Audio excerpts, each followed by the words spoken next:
හරි අද අපි කතා කරන්න යන්නේ රොයල් එකේ 2023 13 ෆස්ට් ටර්ම් ටෙස්ට් පේපර් එක. ඒතර පළවෙනි ප්‍රශ්න අපිට කියනවා වර්ගඵල ප්‍රසාරණතාවයේ ඒකකය වනුයේ. වර්ගඵල ප්‍රසාරණතාවය කියලා කියන්නේ බීටා එක අපි දන්නවා කෙල්විනේට එහෙම නැත්නම් සෙල්සියස් අංශකයට කියලා තමයි එන්නේ. හදලා ගන්න නම් කොහොමද කියන්නේ? අපේ සමීකරණය තමයි A සමානයි A නෝට් වාරයක් 1 දන බීටා දේටා තීටා. අපි දන්නවා පද දෙකක් එකතු වෙන්න නම් මෙතන දෙන්නේ එකතු වෙන්න නම් සමාන මාන තියෙන්න ඕනේ. සමාන දේවල් විතරයි අපිට එකතු කරන්න පුළුවන්. එහෙනම් එකේ මාන බීටා තීටාගේ මාන වලට සමාන වෙන්න ඕනේ. එකේ මාන සමාන වෙන්න ඕනේ බීටා දේටා තීටාගේ මාන වලට. එහෙනම් බීටාගේ මාන සමානයි 1ට දේටා තීටා 1ට දේටා තීටා කියන්නේ කෙල්වින යට. දෙවෙනි එකේ කියනවා මාන වශයෙන් නිවැරදි වන්නේ. පළවෙනි එකේ කියනවා පීඩනයේ බෙදීම බලය සමානයි වර්ගඵලය. නෑනේ අපි දන්නවා බලය බෙදීම වර්ගඵලය සමානයි පීඩනය. එහෙනම් මේක වැරදි. දෙවෙනි එකේ කියනවා ශ්‍රමතාවය බෙදීම පරිමාව සමානයි පීඩනය. ඒ වගේ එකක් නම් අපි අහලා නැහැ. එහෙනම් අපි ඒකක ලියලා බලමු. ශ්‍රමතාවය කියන්නේ කාර්ය බෙදීම කාලය. කාර්ය කිරීමේ ශීඝ්‍රතාවය තමයි ශ්‍රමතාවය කියලා කියන්නේ. කාර්ය කියන්නේ කිලෝග්‍රෑම් m වර්ග s ඍණ 2 s යට තියෙනවා. එහෙනම් ශ්‍රමතාවය එක කියනවා කිලෝග්‍රෑම් m වර්ග s ඍණ 3. පරිමාව කියන්නේ m ඝනයක්. පීඩනය කියන්නේ කිලෝග්‍රෑම් m s ඍණ 2 බලය පීඩනය කියන්නේ බලය බෙදීම වර්ගඵලය. බලය කියන්නේ කිලෝග්‍රෑම් m s ඍණ 2 බෙදීම වර්ගඵලය කියන්නේ m වර්ග. එහෙනම් මෙතනින් එන්නේ කිලෝග්‍රෑම් m ඍණ 1යි s ඍණ 2යි කියලා. මේ පැත්තෙන් ශ්‍රමතාවයේ පරිමාවෙන් බෙදුවට පස්සේ මට එන්නේ කිලෝග්‍රෑම් m ඍණ 1යි s ඍණ 3යි කියලා. එහෙනම් මේ දෙන්න සමාන වෙනවද? නැහැ. s ඍණ 3කුයි s ඍණ 2කුයි තියෙන්නේ. එහෙනම් මාන සමාන නැහැ. ඊළඟ එකේ කියනවා කේන්ද්‍ර අபிසාරී ත්වරණය බෙදීම බලය සමානයි ස්කන්ධය. නෑනේ බලය සමානයි ස්කන්ධය වැඩි කිරීම ත්වරණය. ඊට පස්සේ කියනවා ආවේගය බෙදීම කාලය සමානයි ගම්‍යතාව. ආවේගය කියලා කියන්නේ කවුද? ආවේගය කියලා කියන්නේ ආවේගී බලය වැඩි කිරීම කාලය. එහෙම නැත්නම් ගම්‍යතාව වෙනස් වීම. ආවේගය කෙලින්ම සමාන වෙන්නේ ගම්‍යතා වෙනස් වීමකට. එහෙනම් ආවේගයේ මාන ගම්‍යතාවයට සමානයි. එහෙනම් මේක වැරදි. කාලේ මාන ගෑවෙන්න ඕනේ නැහැ. අන්තිම එකේ කියනවා අන්තිම එක තමයි උත්තරේ වෙන්න ඕනේ. බලමු මේක හරිද කියලා. අන්තිම එක කියනවා විද්‍යුත් ශක්තිය බෙදීම ආවේගය සමානයි ප්‍රවේගය. ප්‍රවේගය කියන්නේ අපි දන්නවා ms ඍණ 1යි. ආවේගය කියලා කියන්නේ අපි දන්නවා ගම්‍යතාවයේ මානමයි. ගම්‍යතාවයේ මාන කියලා කියන්නේ කිලෝග්‍රෑම් ms ඍණ 1යි. විද්‍යුත් ශක්තිය කියන්නේ ශක්තියක්මයි. එහෙනම් ශක්තිය මාන කිලෝග්‍රෑම් m වර්ග s ඍණ 2යි. මේක දෙකෙන් බෙදුවට පස්සේ කිලෝග්‍රෑම් නම් කැපිලා යනවා. m එකක් උඩ ඉතුරු වෙනවා.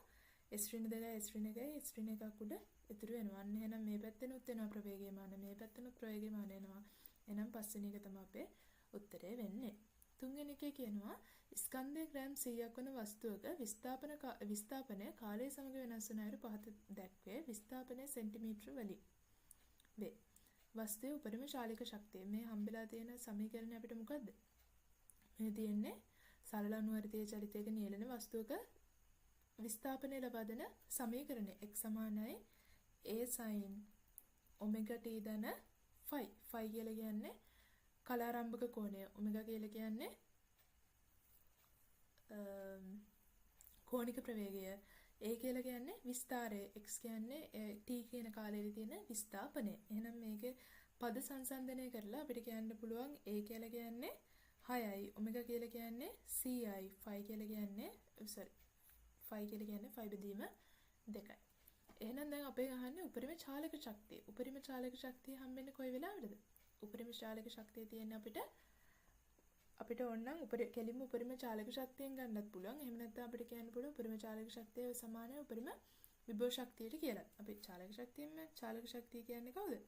භාගයක් mv වර්ගය. හැබැයි අපි දන්නවා සරල අනුවර්තීය චලිතයක v සමානයි a omega v max සමානයි a omega maximum වෙනවා. මේක අනිත් වෙලාවටත් සමානයිද? මම ලියුවේ v max සමානයි a omega max කියලානේ. v සමානයි a omega කියලා ගත්තා හිත. නෑ v සමානයි a omega වෙන්නේ කෙලින්ම වෘත්ත චලිතයක නියැලෙන කෙනෙක්ගේ. v සමානයි a omega එන්නේ සරල අනුවර්තීය චලිතයක නම් සමීකරණය එන්නේ v වර්ගය සමානයි a වර්ගයේ වාරයක් omega වර්ගයේ වාරයක් a වර්ගයේ ඍණ x වර්ගය කියලා තමයි එන්නේ සාධාරණ සමීකරණය. අපිට ප්‍රවේගයේ සරල අනුවර්තීය චලිතයක මෙහෙම හිතන්න සරල අනුවර්තීය චලිතය මේ විදිහෙන් නියැලෙන්නේ කියලා.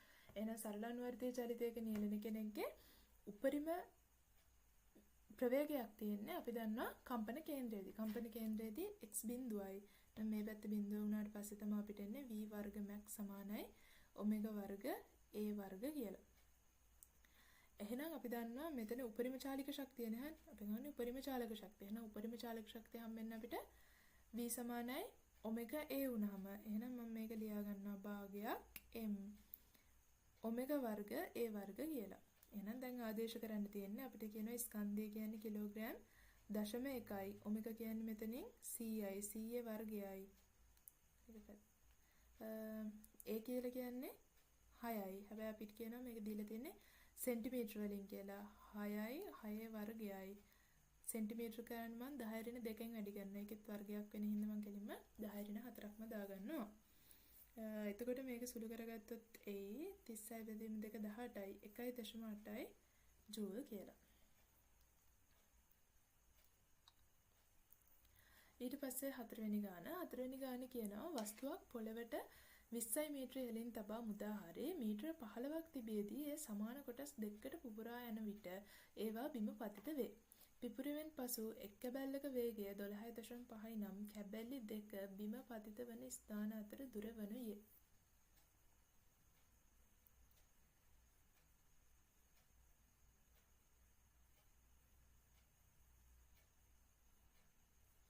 වන්න අපි ගානේ තියෙන දත්ත ටික මේක ඇඳගමු. රූප සටහනකට ගත්තොත් එහෙම අපිට කියනවා වස්තුවක් මීටර 20ක් ඉහළින් තියලා මුදා හරිනවලු. මීටර 15ක් තිබියදී ඒ කියන්නේ මීටර 5ක් පල්ලෙහාට වැටුණාට පස්සේ මෙයා කෑලි දෙකකට කැඩෙනවලු. සමාන කොටස් දෙකකට පුපුරා යයි එන විට ඒවා බිම පතිත වේ. පිපිරීමෙන් පසු එක් කැබැල්ලක වේගය 12.5 නම් කැබලි දෙක බිම පතිත වන ස්ථාන අතර දුර. එතකොට මොකද කියන්න පුළුවන්?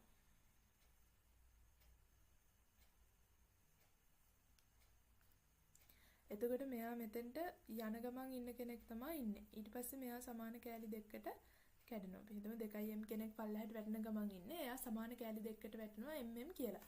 එතකොට මේ යන ගමන් ඉන්න කෙනාට ප්‍රවේගයක් තියෙනවා. එතකොට මේ දෙන්නගේ සම්ප්‍රයුක්ත ගම්‍යතාවයත් අපි දන්නේ නැහැ කොහෙටද යන්නේ කියලා. අපි හිතමු මේ වගේ කියලා. මෙයාගේ එක්කෙනෙක්ගේ ප්‍රවේගය 12.5යි කියනවා. අපි දන්නේ කොයි දිශාවටද කියලා.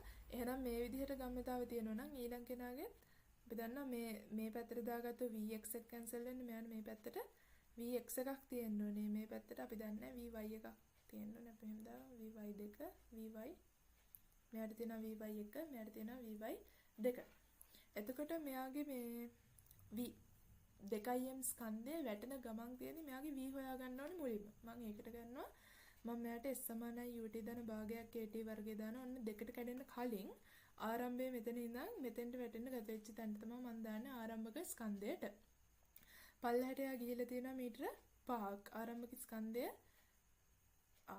මේක දාලා වැඩක් නැහැ. මට ඕනේ ප්‍රවේගයනේ. ප්‍රවේගය හොයාගන්න මම දානවා v සමානයි u දාන at දාලා හරියන්නේ නැහැ. ඇයි කාලය දන්නේ නැහැ. මම දානවා v වර්ග සමානයි u වර්ග දාන 2as පල්ලෙහාට.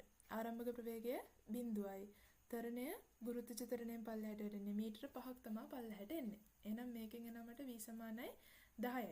ඒ කියන්නේ මෙයා පල්ලෙහාට වැටෙන ගමන් ඉද්දී මෙයාගේ ප්‍රවේගය 10යි. ඒ කියන්නේ පුපුරන්න ඔන්න මෙන්න කලින් තිබිලා තියෙන ප්‍රවේගය 10යි. ඊට පස්සේ මොකද කරන්න පුළුවන්?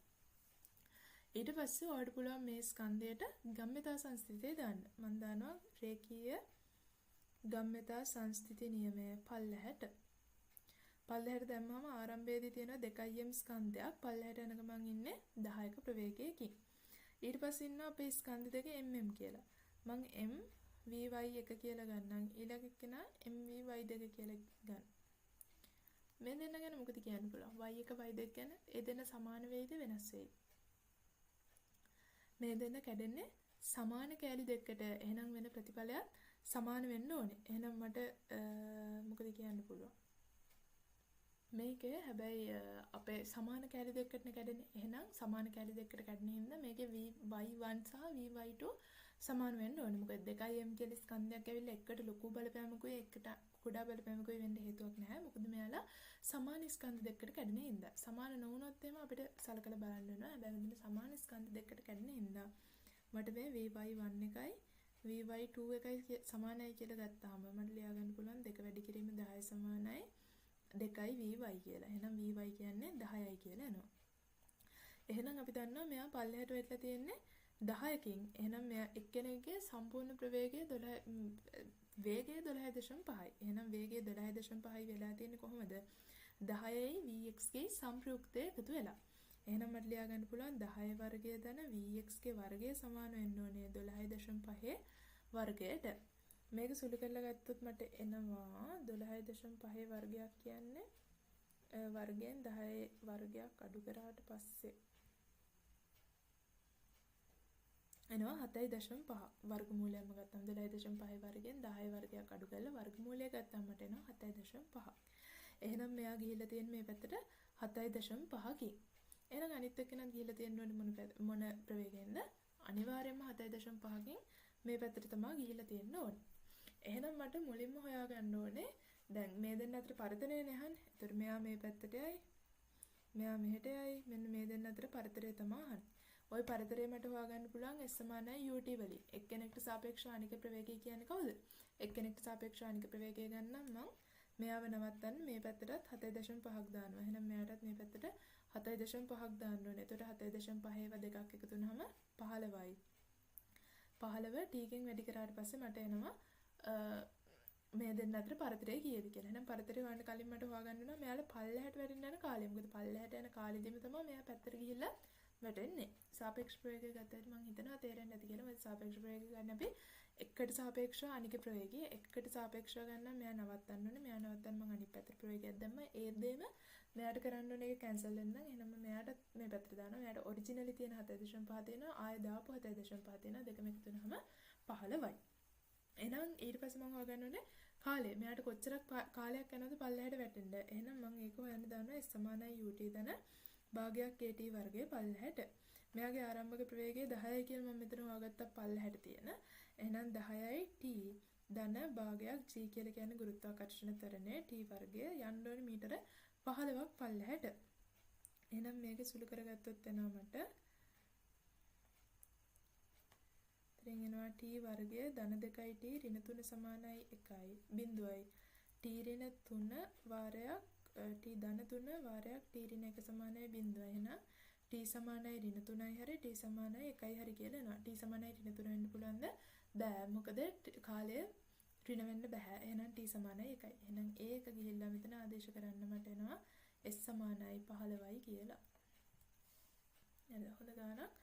මම හිතනවා තේරෙන්නේ නැති කියලා. අපි මුලින්ම මීටර 5ක් වැටෙද්දි මම ප්‍රවේගය හොයාගත්තා. ඊට පස්සේ අර ගම්මෙතා සංස්ථිතිය දාලා එයාට පල්ලෙහාට තියෙන ප්‍රවේගය හොයාගත්තා. ඊට පස්සේ එයා ඒ ප්‍රවේගයෙන් පටන් අරගෙන එයා බිම පොළේ පතිත වෙන්න යන කාලය හොයාගත්තා. ඒ කාලෙදි මේ දෙන්න කොච්චර දුරක් ඈත් වෙනවද කියලා දෙන්නට සාපේක්ෂ ප්‍රවේගය දාලා සමානයි ut දැම්මා. එහෙනම් ඒ ගන්න උත්තරේ 15 මීටර 15යි. ඊට පස්සේ පස්වෙනි ගාන පහත දක්වන භෞතික රාශීන් අතරින් මාන නොමැති භෞතික රාශිය වනුයේ. සාපේක්ෂ ඝනත්වයට මාන නැහැ. සාපේක්ෂ ඝනත්වය කියලා කියන්නේ ජලයේ ඝනත්වයට සාපේක්ෂව මොකක් හරි මාධ්‍යක ඝනත්වයට අපි කියන සාපේක්ෂ ඝනත්වය උඩ යට දෙකට වෙන ඝනත්වය ඝනත්වයට ඝනත්වය කැපිලා ගිහලා නම් සාපේක්ෂ ඝනත්වයට මාන නැති වෙලා යනවා. සාපේක්ෂ ප්‍රවේගය කියලා කියන්නේ ප්‍රවේගයක්මයි එන්නේ. අපි කියමු මෙයාට සාපේක්ෂව මෙයාගේ ප්‍රවේගය කිව්වම මම කරේ මෙයාව නවත්තලා අරයාගේ ප්‍රවේගය බලපු එක. එහෙනම් මෙයාට සාපේක්ෂව මෙයාට ප්‍රවේගයක් තියෙනවා. එහෙනම් ප්‍රවේගයේ ඒ භෞතික රාශිය වෙන්නේ ms ඍණ 1. ඝර්ෂණ සංගුණකයට එක්ක තියෙනවා f සමානයි mu තියෙනවා. ඝර්ෂණ සංගුණකයට මාන නැහැ. ඇයි f කියන්නේ බලයක් r කියන්නේ බලයක්. එහෙනම් බල දෙකක් බෙදලා ගියාට පස්සේ ඝර්ෂණ සංගුණකයට මාන නැහැ. ඊට පස්සේ කෝණික විස්ථාපනය. කෝණික විස්ථාපනය කියලා කියන්නේ රේඩියන් වලින්ම ඉන්නේ කොච්චර කෝණයක් කරකුණාද කියලා. එහෙනම් මෙයාටත් මාන නැහැ. එහෙනම් BCD කියන තුන් දෙනාටම මාන නැහැ. sorry ACD කියන තුන් දෙනාටම මාන නැහැ. සාපේක්ෂ ඝනත්වයට විතරයි මාන තියෙන්නේ.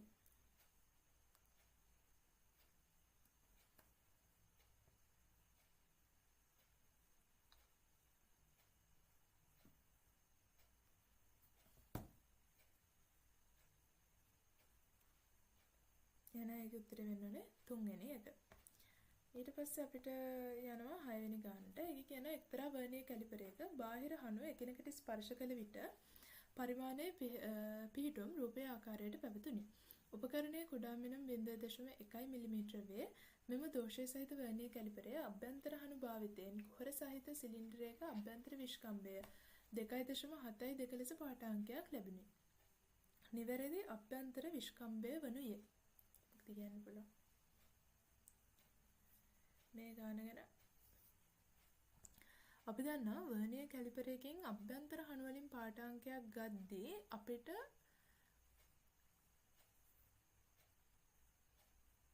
තියෙන දෝෂය එකතු කරන්න ඕනේද අඩු කරන්න ඕනේද මුකුත් කරන්න ඕනේ නැද්ද? වර්නියර් කැලිපරයකින් අභ්‍යන්තර හනු වලින් පාඨාංකයක් කියව ගන්න කොහොමද අපි? අභ්‍යන්තර හනු ටික ටික ඈත් කරගෙන යනවා. එතන අභ්‍යන්තර හනු මේ විදිහටනේ තියෙන්නේ. මේක චුට්ට චුට්ට ඈත් වෙනවා. එතන ඈත් වෙලා අභ්‍යන්තර හනු දෙක මෙහෙම මේ දෙපැත්තට ආවට පස්සේ තමයි අපිට මොකක් හරි එක අභ්‍යන්තර මිනුමක් මැනගන්න පුළුවන් වෙන්නේ. අපි ක්ලිප් එකක් ගන්න. මේ ක්ලිප් එකේ මම විෂ්කම්භයම අයින්නවා නම් අපේ අභ්‍යන්තර හනු තියෙන්නේ මේ විදිහට. මෙහෙම මේ විදිහටනේ තියෙන්නේ. ඊට පස්සේ අපි ඕක මේ දෙපැත්තට ඈත් කරගෙන යන්න ඕනේ අර කෙලින් ඉරි දෙක එනකම්. ඒතර ඔයාලා ඔළුවේ මවා ගත්තොත් එහෙම වර්නියර් කැලිපරේ කොහොමද අභ්‍යන්තර හනු තියෙන්නේ කියලා ඒ දෙන්න මෙහෙම තියෙන දෙන්න මේ ගානට එනකම් අනිවාර්යෙන් ඈත් වෙන්න ඕනේ මේකෙන් පාඨාංකයක් ගන්න නම්. එතකොට දැන් බාහිර හනු වල නිෂ්පාදිත දෝෂයක් නැතුව පසුකාලීනව හටගන්නා දෝෂයක් ඇති වෙද්දී පසුකාලීනව හටගන්නා දෝෂයක් කියන්නේ අපි මලකඩ කනවා එහෙම නැත්නම් ගෙවෙනවා ඒ වගේ දෝෂයක් ඇති වෙද්දී දැන් මලකඩ කනවා කියලා හිතන්න මේක මලකඩ කද්දී මේ බාහිර හනු දෙක මත මොනවා හරි තැම්පත් වෙන එක තමයි වෙන්නේ. එතකොට මේ දෙන්න තැම්පත් වෙද්දී මේ දෙන්න ඈත් වෙනවා. එතකොට මේ දෙන්න ඈත් වෙද්දී මොකද වෙන්නේ? මේ දෙන්න ඈත් වෙද්දී මේ අභ්‍යන්තර හනු ටිකක් ඈත් වෙනවා. ඇයි ඒ? අපි දන්නවා සචල හනුව මත තමයි පිහිටලා තියෙන්නේ බාහිර හනුවක එක හනුවකුයි අභ්‍යන්තර හනුව එක හනුවක. ඒතර අභ්‍යන්තර හනුව එක හනුවක් ඈත් වෙනවා කියන්නේ අර බාහිර හනුව එක හනුවක් ඈත් වෙනවා කියන්නේ අභ්‍යන්තර හනුවෙත් එක හනුවක් ඈත් වෙනවා. ඒතර ඕක අපිට බලපෑමක් වෙයිද අපේ පාඨාංක වලට? අපි කොහොමත් අභ්‍යන්තර හනුවකින් පාඨාංක ගන්නවා නම් මේ මෙහෙම තියෙන කෙනා මේ ගානට ඈත් කරගන්න ඕනේ. එහෙනම් අරක මලකඩ කාලා මේක චුට්ටක් ඈත් වුණා කියන එක අපිට ප්‍රශ්නයක් වෙන්නේ නැහැ. මොකද අපි කොහොමත් පාඨාංක ගන්න මෙතන ඉඳන් ඈත් වෙලා මෙතෙන්ට යන දුර තමයි කියව ගන්න ඕනේ. මලකඩ කාලා ඈත් වුණා කියලා ඒ පාඨාංකය අතරක කියවෙන හින්දා අපිට ඇත්තටම අභ්‍යන්තර හනු වලින් පාඨාංක ගද්දී මෙයාගේ තියෙන්නේ පසුකාලීනව හටගත් දෝෂයක් නම් අපිට බලපෑමක් ඇති වෙන්නේ නැහැ. මේකේ පාඨාංකය නිවැරදි කරන්න ඕනේද නැද්ද නිවැරදි කිරීම අවශ්‍ය වෙන්නේ නැහැ. ගෙවුණත් එහෙමයි. ගෙවුණත් මේ දෙන්න ඈත් වෙන. ඒතර මේක වැඩිපුර මේ පැත්තට යන එක වෙන්නේ. ඒතකොට අපි බිඳුවට එනකන් හරි තැනට මෙතෙන්ට ගෙනල්ලා ඊට පස්සේ තමයි ඈත් කරන්නේ. හැබැයි ඕක හරියන්නේ පසුකාලීන දෝෂයක් තියෙනවා නම් විතරයි. කියන්නේ මලකඩ කෑමක් ගෙවීමක් වගේ දෙයක් වෙනවා නම් විතරයි. නිෂ්පාදනය හරියට කරලා. හැබැයි නිෂ්පාදන දෝෂයක් තිබ්බනම් මොන වගේ දෙයක්ද වෙන්නේ? නිෂ්පාදන දෝෂයක් කියන්නේ මොන වගේ එකක්ද? නිෂ්පාදන දෝෂයක් කියන්නේ ඔය අභ්‍යන්තර හනු දෙක හරියට සෙට් වෙන්නේ නැහැ. ඒ දෙන්න හරියට ඉන්න තැනට නෙමෙයි බිඳුව තියෙන්නේ. එහෙම නැත්නම් මොකක් හරි පටන් ගද්දිම මූලාංක දෝෂයක් තියෙනවා. මේ දෙන්න හරියට ගෑවෙනවා. හැබැයි පටන් ගද්දිම මේකේ මූලාංක දෝෂයක් තියෙනවා නිෂ්පාදන දෝෂයක්. අන්න ඒ වගේ වෙලාවට අපි ඒක ශෝධනය කරන්න ඕනේ. මොකද මේක හරියට ගෑවෙනවා. බිඳුවේ තියෙන්න ඕනේ තැන. ඕකේ තියෙන බිඳුව නෙමෙයි. අන්න ඒ වගේ එකක් නිෂ්පාදන දෝෂයක්. අර ඈත් වෙලා බිඳුවට වඩා ලොකු දෙයක් කියවනවා නෙමෙයි. ඈත් හොඳට ගෑවෙනවා. මලකඩ කාලක් නැහැ. ගෙවිලත් නැහැ. හැබැයි අතන තියෙන්නේ බිඳුවට අන්න ඒ වගේ නිෂ්පාදන දෝෂයක්ම තිබ්බොත් එහෙම අපි එන්නේ ආව සංශෝධනය කරන්න ඕනේ. හැබැයි මේ ගානේ අපිට කියලා නෑ දැන් මේක නිෂ්පාදන දෝෂයක්ද පසුකාලීනව හටගත්තු දෝෂයක්ද කියලා. එහෙනම් අපිට ඒක දන්නේ නැතුව අපිට බෑ මේ ගානේ කිසිම නිගමනයකට එළවෙන්න. එහෙනම් අපිට යන්න වෙනවා පස්වෙනි උත්තරේට. මේකේ නිගමනයකට එළවෙන්න බෑ කියලා. ඊට පස්සේ අපි යනවා හත්වෙනි ගානට. තිර සරලරේඛීය මාර්ගයක එකම දිශාවට ගමන් ගන්නා වස්තුවක් ගමන් මගෙහි පළමුවන 4/3ක දුර u ප්‍රවේගයකින්ද ඉතිරි 4/1 දුර v ප්‍රවේගයකින්ද ගමන් කරයි වස්තුවේ මධ්‍යක ප්‍රවේගය. පළවෙනි 4/1 s ගෙන් 4/1 u ප්‍රවේගයෙන් යනවා. ඊළඟ 4/3 v ප්‍රවේගයකින් යනවා. මධ්‍යක ප්‍රවේගය තමයි අහන්නේ. මධ්‍යක ප්‍රවේගය කියලා කියන්නේ මුළු දුර බෙදීම මුළු කාලය. මුළු දුර කියලා කියන්නේ මුළු දුර මේකේ s දුරක් ගිහිල්ලා තියෙනවා. ගත වෙච්ච කාලය. කාලය හොයන්න මම මුලින්ම මෙන්න මේ කැලලට s සමානයි ut දානවා. t දාලා t එක හොයා ගන්නවා. එහෙනම් මම s බෙදෙනවා s බෙදීම 4 බෙදෙනවා u ගෙන්. මෙතනින් මට එනවා t1. t එකට එකතු කරනවා මම 3යි s බෙදීම 4 v ගෙන් බෙදලා. එතනින් එනවා මට t2. එතකොට t1යි t2 එකතු කරගත්තට පස්සේ වෙන එනවා මට මුළු කාලය එනවා එහෙනම් මේක සුළු කරගත්තොත් මට එනවා v ධන 3u උඩට එනවා 4 uv කියලා. එහෙනම් මගේ උත්තරේ 3 වෙනි එක.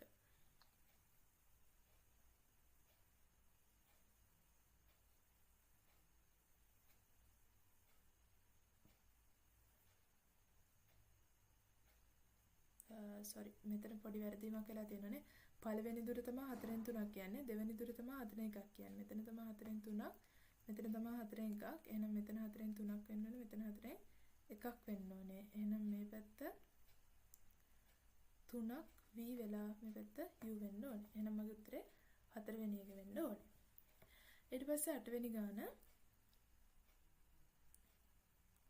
ගස්කින් වැටෙන පොල් ගෙඩියක් ජලාශයකට වැටි එය තුල යම් දුරක් ගමන් කර අවසානයේදී පාවේ. ජලයෙන් දුෂ්ටාවි බල නොමැති නම් ප්‍රවේග කාල ප්‍රස්ථාරයේ විය හැක්කේ මොකක්ද කියලා තමයි අපෙන් අහන්නේ. ඒතර මොකද වෙන්නේ? ගසකින් පොල් ගෙඩියක් වැටෙන්නේ මුලින්ම පොල් ගෙඩිය ගහින් වැටිලා ජලාශයට එන්න ඕනේ. ජලාශයට ආවට පස්සේ මොකද වෙන්නේ? ජලාශයට වැටුණාට පස්සේ අපි දන්නා මෙයා මත දැන් ජලාශයට වැටෙන්න එනකම් මෙයාට තියෙන්නේ mg කියලා බලයක් විතරයි. හැබැයි ජලාශයට වැටුණාට පස්සේ අපි දන්නවා මෙයාට ඇති වෙන උඩුකුරු තෙරපුම් බලයක්. එහෙනම් මොකද වෙන්නේ? සාමාන්‍යයෙන් පොල් ගෙඩියක් අපි දන්නවා ජලය පාවෙනවා. ජලය පාවෙනවා නම් මෙයාගේ උඩුකුරු තෙරපුම mg ට වඩා වැඩි. u වැඩි mg ට වඩා. එහෙනම් මෙයාගේ බලය තියෙන්නේ ඉහළට. සම්ප්‍රයුක්ත බලය තියෙන්නේ ඉහළට. එහෙනම් වතුරට වැටුණාට පස්සේ මෙයා මොකද වෙන්නේ? මෙයා මන්දණය වෙනවා. මෙයා මෙතෙන්ට එද්දී මොකක් හරි v කියලා ප්‍රවේගයක් අරගෙන එනවා. හැබැයි වතුරට වැටිලා මන්දණය වෙලා එයාගේ ප්‍රවේගය බිඳුව කරගන්නවා. ඊට පස්සේ මොකද කරන්නේ? දැන් තරණේ තියෙන උඩටනේ. එහෙනම් මෙයා තරණය වෙනවා. මෙයා තරණය වෙලා උඩට යනවා. උඩට යනවා. ඔය කැලේට ගැලපෙන මොකක් හරි ප්‍රස්ථාරය බලමු. මුලින්ම මෙයා ප්‍රවේගය වැඩි කරගන්න ඕනේ. එහෙනම් මේ ප්‍රස්ථාරය හරියනවද? නෑ. අයියා ප්‍රවේගය අඩු කරගෙන තියෙන්නේ. මුලින්ම ප්‍රවේගය වැඩි වෙනවා. මේ බිඳුවේ ඉඳන් ගසකින් වැටෙනවනේ. වැටෙන්නේ බිඳුවේ ඉඳන් වැඩි වෙනවා. වැඩි වෙද්දි තියෙන්න ඕනේ නියත තරණයක්. නියත තරණයකින් ඇවිල්ලා ඊට පස්සේ වෙන්න ඕනේ මෙන්න මේ කැලේ ජලාශයට වැටුණට පස්සේ එන්න ඕනේ මන්දනයක්. එහෙනම් මන්දනයක් පෙන්වන්නේ කොහොමද? VT ප්‍රස්ථාරයක මන්දනයක් පෙන්වන්නේ ඍණානුක්‍රමණයකින්. එහෙනම් දෙවෙනි කොටසේ ඍණානුක්‍රමණයක් තියෙන්න ඕනේ. මුලින් තරණය වෙලා ඊට පස්සේ ඍණානුක්‍රමණයක් තියෙන්න ඕනේ. බලන්න එහෙම පෙන්වන දැන් මේ ප්‍රස්ථාරය එහෙම ගත්තොත් තරණයක්මයි තියෙන්නේ. තියෙන තරණයක් ටිකක් අඩු වෙලා තමයි පළවෙනි ප්‍රස්ථාරේ තියෙන්නේ. එහෙනම් පළවෙනි ප්‍රස්ථාරේ වෙන්න බෑ. මොකද ඒකේ මන්දනයක් පෙන්වන්නේ නැහැ. හතරවෙනි ප්‍රස්ථාරෙත් එහෙමයි. මේ කෙලින් ගිහිල්ලා ඊට පස්සේ ආයෙ පොඩ්ඩක් ඇද වෙලා තමයි තියෙන්නේ. එහෙනම් ඒක වෙන්නත් බෑ. එහෙනම් මට ඉතුරු වෙන්නේ දෙවෙනි උත්තරේ තුන්වෙනි උත්තරේ විතරයි. අපි බලමු දෙවෙනි උත්තරේ ඔන්න මන්දනයක් වෙලා තියෙනවා. හරි. හැබැයි අපි දන්නවා මන්දනය වෙලා කීයටම යන්න ඕනේද? මන්දනය වෙලා මෙයාගේ ප්‍රවේගය බිඳුව කරගන්නවා එකම මන්දනයකින් ගිහිල්ලා. එහෙනම් මේ උත්තරේ වෙන්නත් බෑ. එහෙනම් මේක තමයි උත්තරේ. මෙයා බිඳුව කරගන්නවා.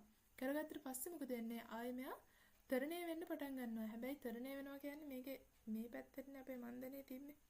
මගේ ප්‍රවේගය තිබ්බේ මේ පැත්තට. හැබැයි තරණය තිබ්බේ අනිත් පැත්තට හින්දා තමයි ඒක මන්දනයක් උනේ. ඊට පස්සේ තරණයේ දිශාව වෙනස් වෙලා නැහැ. එයාට තියෙන්නේ ඒ දිශාවට තිබ්බ තරණයක්මයි. අයි u - mg = ma කියන එකනේ තරණයන්නේ. හැබැයි මෙයාගේ ප්‍රවේගය දැන් උඩට තියෙනවා. දැන් ප්‍රවේගය උඩට තියෙනවා. එහෙනම් දැන් අපි ඉස්සෙල්ලා ධන ප්‍රවේගය කියලා ගත්තේ මේ පැත්තට යන ප්‍රවේගයනේ. එහෙනම් දැන් ප්‍රවේගය මෙයාගේ මේ පැත්තට හැරිච්ච හින්දා ප්‍රවේගය ඍණ වෙන්න ඕනේ. හැබැයි තරණය ඒකමයි. එහෙනම් මේ තරණයමයි ප්‍රවේගය ඍණ වෙනවා. අන්න මේ ප්‍රස්ථාරය තමයි ගැලපෙන්නේ.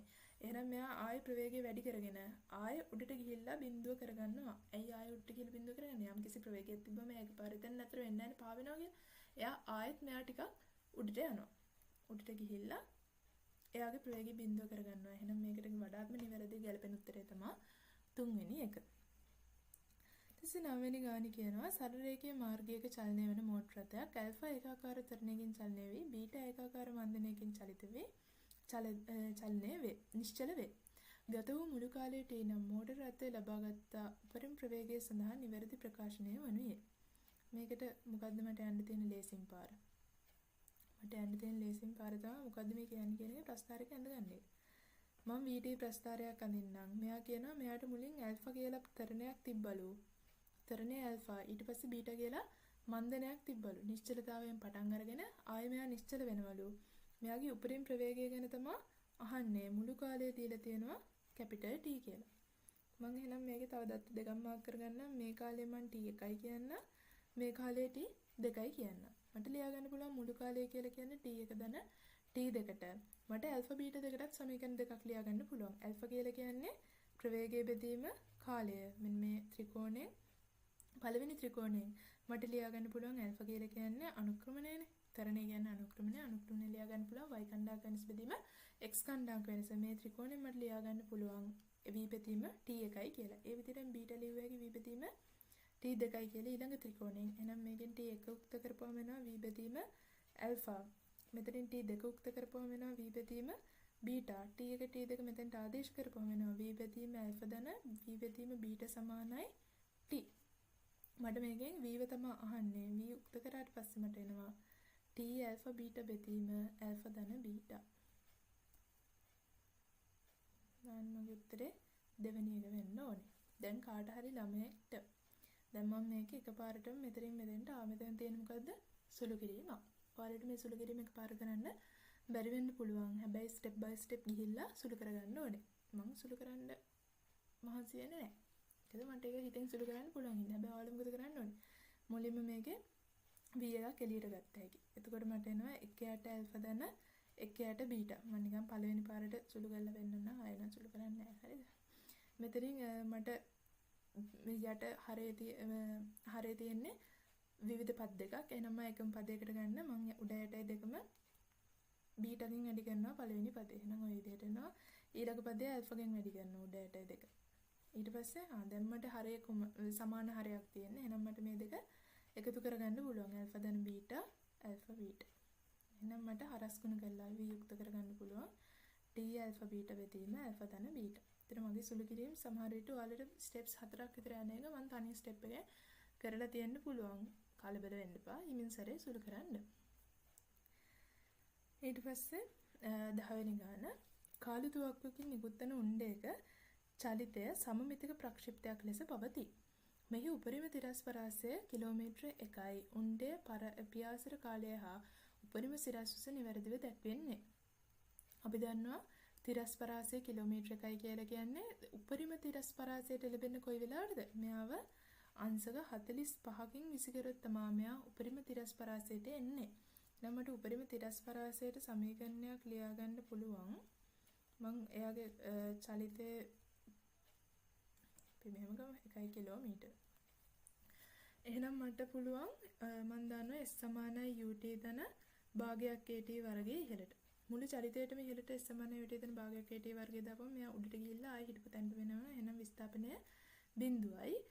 උඩට ප්‍රවේගය u sin 45යි. t ඍණ භාගයක් g t වර්ගයයි. මම ඍණ දැම්මේ තරණයේ තියෙන පල්ලෙහාට. හැබැයි මම සමීකරණ දාලා තියෙන්නේ උඩට. එහෙනම් ඍණ එනවා. මෙතනින් මට එනවා t සමානයි 2u t සමානයි u බෙදීම 5යි මූල 2යි කියලා එනවා. එතකොට ඊට පස්සේ මට කියනවා තිරස් පරාසය කිලෝමීටර 1යි. එහෙනම් මට පුළුවන් තිරසට දාන්න s සමානයි ut ම තිරස් පරාසය තමයි r සමානයි u cos 45යි. කෝණේ තියෙන පැත්තට cos u cos 45යි t.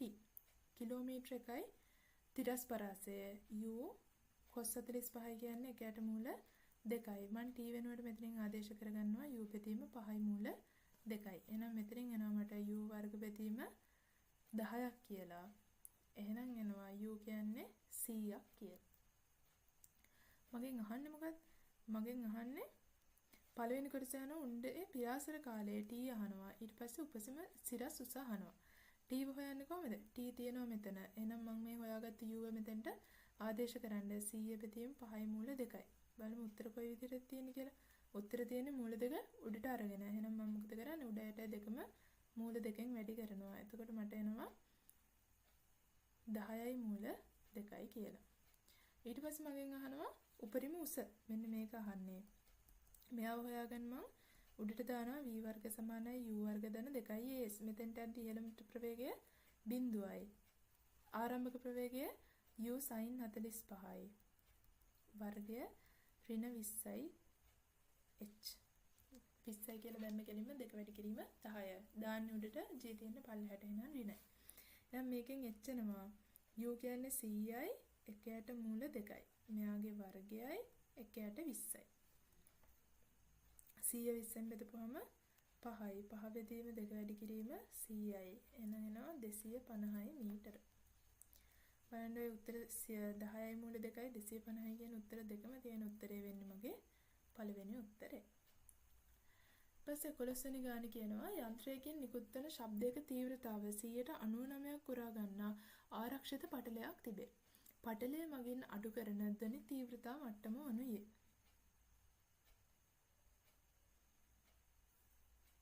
බලමු මොකක්ද කියන්නේ කියලා. යන්ත්‍රයකින් නිකුත් වන ශබ්දයකින් මෙයා අපි p කියලා ශීඝ්‍රතාවයෙන් පවර් එක දෙනවා නම් ශමතාවයෙන් ශබ්දය නිකුත් කරනවා නම් එයාගේ තීව්‍රතාවයෙන් 99%ක්ම යම්කිසි පටලයකින් උරා ගන්නවලු. අපි හිතමු r දුරකින් ඉන්නවා මොකක් හරි පටලයක්. එයාට දැනෙන i 99%ක්ම පටලයක් උරා ගන්නවා. පටලය මගින් අඩු කරන ධ්වනි තීව්‍රතා මට්ටම. එහෙනම් මොකක්ද යහන්නේ? මෙතෙන්ට හැම්වෙන i ගෙන් 99%ක්ම වෙන පටලයක් මගින් උරා ගන්නවා. එහෙනම් මෙතන තියෙන i කියන්නේ කීයද? මෙතන තියෙන්නේ 100න් 1යි i. මෙතන තියෙන i කියලා කියන්නේ 100න් 1යි i. එහෙනම් පටලය මගින් අඩු කරන ධ්වනි තීව්‍රතා මට්ටම. ධ්වනි තීව්‍රතා මට්ටම කියන්නේ මොකක්ද? මෙතන පටලය නොතිබුණා නම් ධ්වනි තීව්‍රතාවය මට ලියන්න පුළුවන් b සමානයි i වාර b සමානයි 10යි ලොකු 10 පාදයට i බෙදීම i නෝට් කියලා. ඒ කියන්නේ දැන් පටලය නැහැ. පටලය නැත්තම් මෙයාගේ i කියලා ශීඝ්‍රතාවයකින් මෙයාට දැනෙනවා මේක. ඊට පස්සේ ඒක b 1යි. ඊට පස්සේ කියනවා පටලයක් තියනවලු. පටලයක් තිබ්බහම 99%ක්ම මෙයා උරා ගන්නවලු. එහෙනම් දැන් මෙයාට එතන ඉන්න කෙනෙක්ට ඇහෙන්නේ කීයද? 100ක ක්ෂමතාවයකින්. ශබ්ද තීව්‍රතාවයක් තමයි ඇහෙන්නේ 101යි. එහෙනම් දැන් ඉන්න i වෙනුවට මට ලියා ගන්න පුළුවන් i බෙදීම 100යි කියලා. දැන් දැනෙන i බෙදීම 100යි බෙදීම i නෝට්. මගෙන් අහන්නේ පටලය මගෙන් අඩු කරන ධ්වනි තීව්‍රතා මට්ටම කියන්නේ බීටා 1 රින බීටා 2. ධ්වනි තීව්‍රතා මට්ටම නැත්තම් මෙච්චරක පටලය නැත්තම් ධ්වනි තීව්‍රතා මට්ටම බීටා 1යි. පටලය තිබ්බනම් ධ්වනි තීව්‍රතා මට්ටම බීටා 2යි. එහෙනම් පටලය මගින් ඇති කරන ධ්වනි තීව්‍රතා මට්ටම් වල වෙනස කියලා කියන්නේ බීටා 1 රින බීටා 2. එහෙනම් බීටා 1 රින බීටා 2 කියන්නේ 10යි ලඝු 10 පාදයට i බෙදීම i නෝට් රින 10යි ලඝු 10 පාදයට i බෙදීම 100යි i නෝට්. අපි දන්නවා ලඝු අඩු කිරීම බෙදීමක් විදිහට ලියා ගන්න පුළුවන්. එහෙනම් එනවා මට ලඝු 1යට 100ක් කියලා. එහෙනම් මෙතනින් එනවා 10යි ලඝු 10 පාදයට රින 2ක්. මෙතනින් එනවා රින 20ක් කියලා.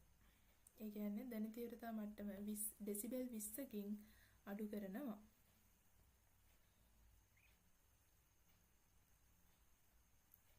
ඊට පස්සේ 12 වෙනි ගාන බර W වන ඒකාකාර දණ්ඩක් සිරස් බිත්තියකට A කෙළවරකට අසවුකට සමතුලිතව තබා ඇත්තේ B කෙළවරට සම්බන්ධ කර ඇති සැහැල්ලු අවිතන්න තන්තුවක් ආධාරයෙන් බිත්තියේ ලක්ෂයකින් එල්ලීමෙනි.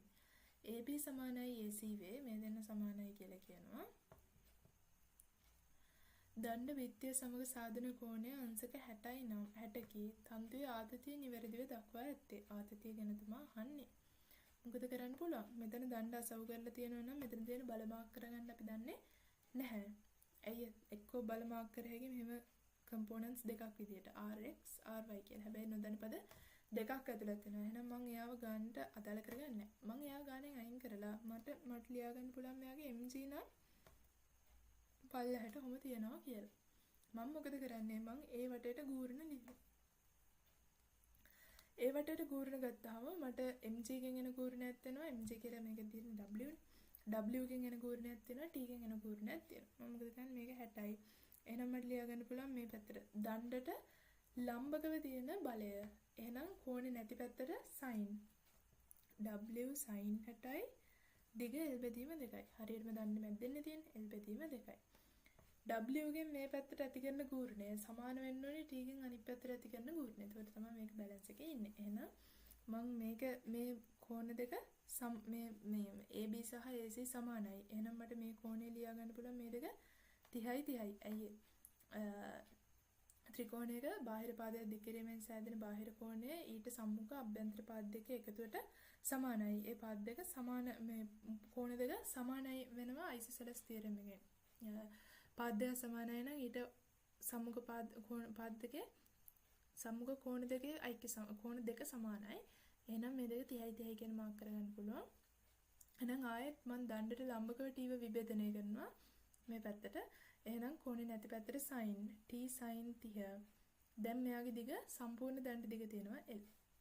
එහෙනම් මේකෙන් එනවා ආතතිය සමානයි මට w මූල 3 බෙදීම 2යි sin 30 භාගයයි භාගය මේක කැපිලා ගියාට පස්සේ මූල 3යි w බෙදීම 2ක් කියලා. 13 වෙනි ගාන 13 කියන බර්න්ලි මූලධර්මය මගින් පැහැදිලි කළ නොහැක්කේ. පක්ෂියක පියාසර කරමින් ඉදිරියට යෑම. පක්ෂියක පියාසර කරනවා කියන්නේ ගුවන් යානයක චලිතය වගේමයි. ගුවන් යානයක චලිතය අපි කතා කරන්නේ බර්න්ලි මූලධර්මය පාවිච්චි කරලා. උසත දුම් නලයකින් දුම් ඉහළට ඇදී යාම. ඒ කියන්නේ මොකද්ද? අපි දන්නවා චිමිනි ලෑම්ප් එහෙම තියෙනවා මේ චිමිනි එහෙම නැත්නම් අපි ගෙවල් වල දුම් කවුළු තියෙනවා. ගෙවල් වල පල්ලෙහ මේ දරලික් වල දුම් ටික ඉහළට යන ලොකු චිමිනිය වගේ තියෙනවා. ඒකට චිමිනිය උඩින් වාත ධාරාවක් ගියාට පස්සේ මොකද වෙන්නේ? මේ වගේ තියෙනවා නේ. මෙතනින් වාත ධාරාවක් ගියාට පස්සේ මෙයාගේ වේගය වැඩි වෙනවා. වේගය වැඩි හින්දා පීඩනය අඩුයි. ඇතුලේ පීඩනය වැඩි. ගෙදර ඇතුලේ පීඩනය වැඩි. එහෙනම් පීඩනය වැඩි තැන ඉඳන් පීඩනය අඩු තැනට වාත ධාරාව ගලාගෙන යනවා විදිහට උඩට යනවා. ඒතර එතනක් තියෙන්නේ බර්න්ලි. රුවල් නැවක චලිතය. රුවල් නැව එහෙට මෙහෙට යන්නේ කොහොමද කියන එක මේ දෙපැත්තෙන් ගලන මුහුදු රළත් එක්ක රළයේ ස්වභාවය රළයේ වේගය මත රඳා පවතිනවා මෙයා ගමන් කරන දිශාව. ඒතට ඒකත් බර්න්ලි මගින් පැහැදිලි කරන්න පුළුවන්. සුළකට වහලයක් ගැලවී යාම. සුළකට වහලයක් ගැලවිලා යන්නේ කොහොමද? වහලේ උඩින් වාත ධාරාවක් යද්දී වේගය වැඩි. එහෙනම් පීඩනය අඩුයි. ගෙදර ඇතුළේ පීඩනය වැඩි. පීඩනය වැඩි තැන ඉඳන් පීඩනය අඩු තැනට බලයක් ඇවිල්ලා උඩකට වහලේ ගැලවිලා යනවා. ඒකත් බර්න්ලි මගින් පැහැදිලි කරන්න පුළුවන්. හැබැයි රොකට් එක ගුවනේ චලිතය. රොකට් එක චලිතය අපි දන්නවා රොකට් එක ඉහළට යනවා. රොකට් එක ඉහළට යද්දි මොකද වෙන්නේ?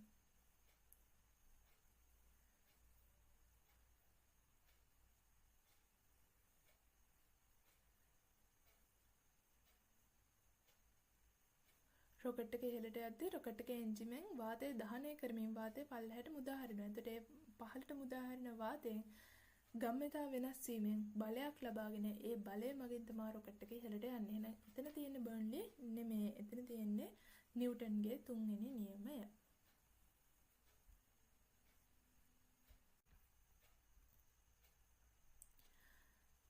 වෙනි ගානේ අපිට කියනවා සැහැල්ලු අවිතන්‍ය තන්තු කොටස් කිහිපයක් මගින් ස්කන්ධයේ M වන වස්තුවක් සමතුලිතව එල්ලා ඇත්තේ වහලේ බාල්කය මත එකිනෙකට 50 සෙන්ටිමීටර දුරින් වන ලක්ෂ දෙකකිනි. මේ දුර 50යි කියලා කියනවා.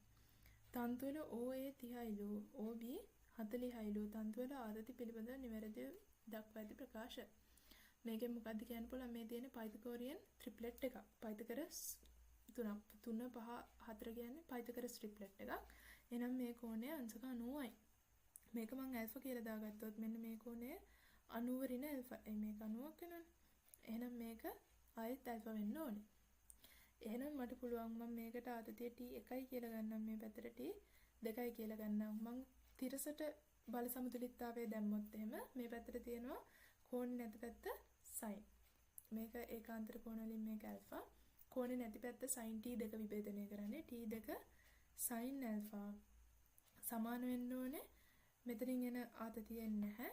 මෙතන mg සමානයි. මෙතන ආතතිය mg ට සමානයි. මොකද m ගැන ගත්තොත් එහෙම. ත්‍රියාගේ කෙලිම සිරස්ස පල්ලෙහාට තියෙන්නේ තිරසට තියෙන බල දෙකයි T1යි T2යි. T2 විභේදනය කරොත් T2 sin ඇල්ෆා. T1 විභේදනය කරොත් T1 cos ඇල්ෆා. නම් මෙතනින් එනවා ඔය විදිහේ සමීකරණයක්. ඊට අමතරව මට දාන්න පුළුවන් මේකේ sin ඇල්ෆා cos ඇල්ෆා ආදේශ කරගන්න බලන්න. මේ ත්‍රිකෝණයේ sin ඇල්ෆා කියන්නේ කවුද? sin ඇල්ෆා කියලා කියන්නේ සම්මුඛ පාදයේ. සම්මුඛ පාදයේ බෙදීම කරණය. සම්මුඛ පාදය කියලා කියන්නේ OB 4 බෙදීම 5යි. cos ඇල්ෆා කියන්නේ එහෙනම් 3 බෙදීම 5යි. එහෙනම් මම මේ දෙකත් ආදේශ කරගත්තොත් එහෙම sin ඇල්ෆා කියන්නේ 4 බෙදීම 5යි. cos ඇල්ෆා කියන්නේ 3 බෙදීම 5යි. එහෙනම් එනමඩ T2 සමානයි 4න් 3යි T1 කියලා. ඊට පස්සේ මම මෙයාට සමීකරණ ලියා ගන්න පුළුවන් ඉහළට. ඉහළට ලියුවොත් වෙන්නේ t එකෙන් එනවා sin alpha. t එක sin alpha ධන t2 cos alpha සමාන වෙන්න ඕනේ mg ට. එහෙනම් මට t1 වෙනුවට t2 ආදේශ t2කින් ගෙනන්න ආදේශ කර හැකි. t1 නැත්නම් t2ට ගෙනියමු. t1 sin alpha කියලා කියන්නේ 4 බෙදීම 5යි. t2 කියලා කියන්නේ 3න් 4යි. t1 cos alpha කියන්නේ 3 බෙදීම 5යි සමානයි mg. එහෙනම් මේකෙන් t1 උක්ත කරොත් එහෙම නම් මට 5යි 20යි mg බෙදීම 16යි 9යි එකතු කරපුවාම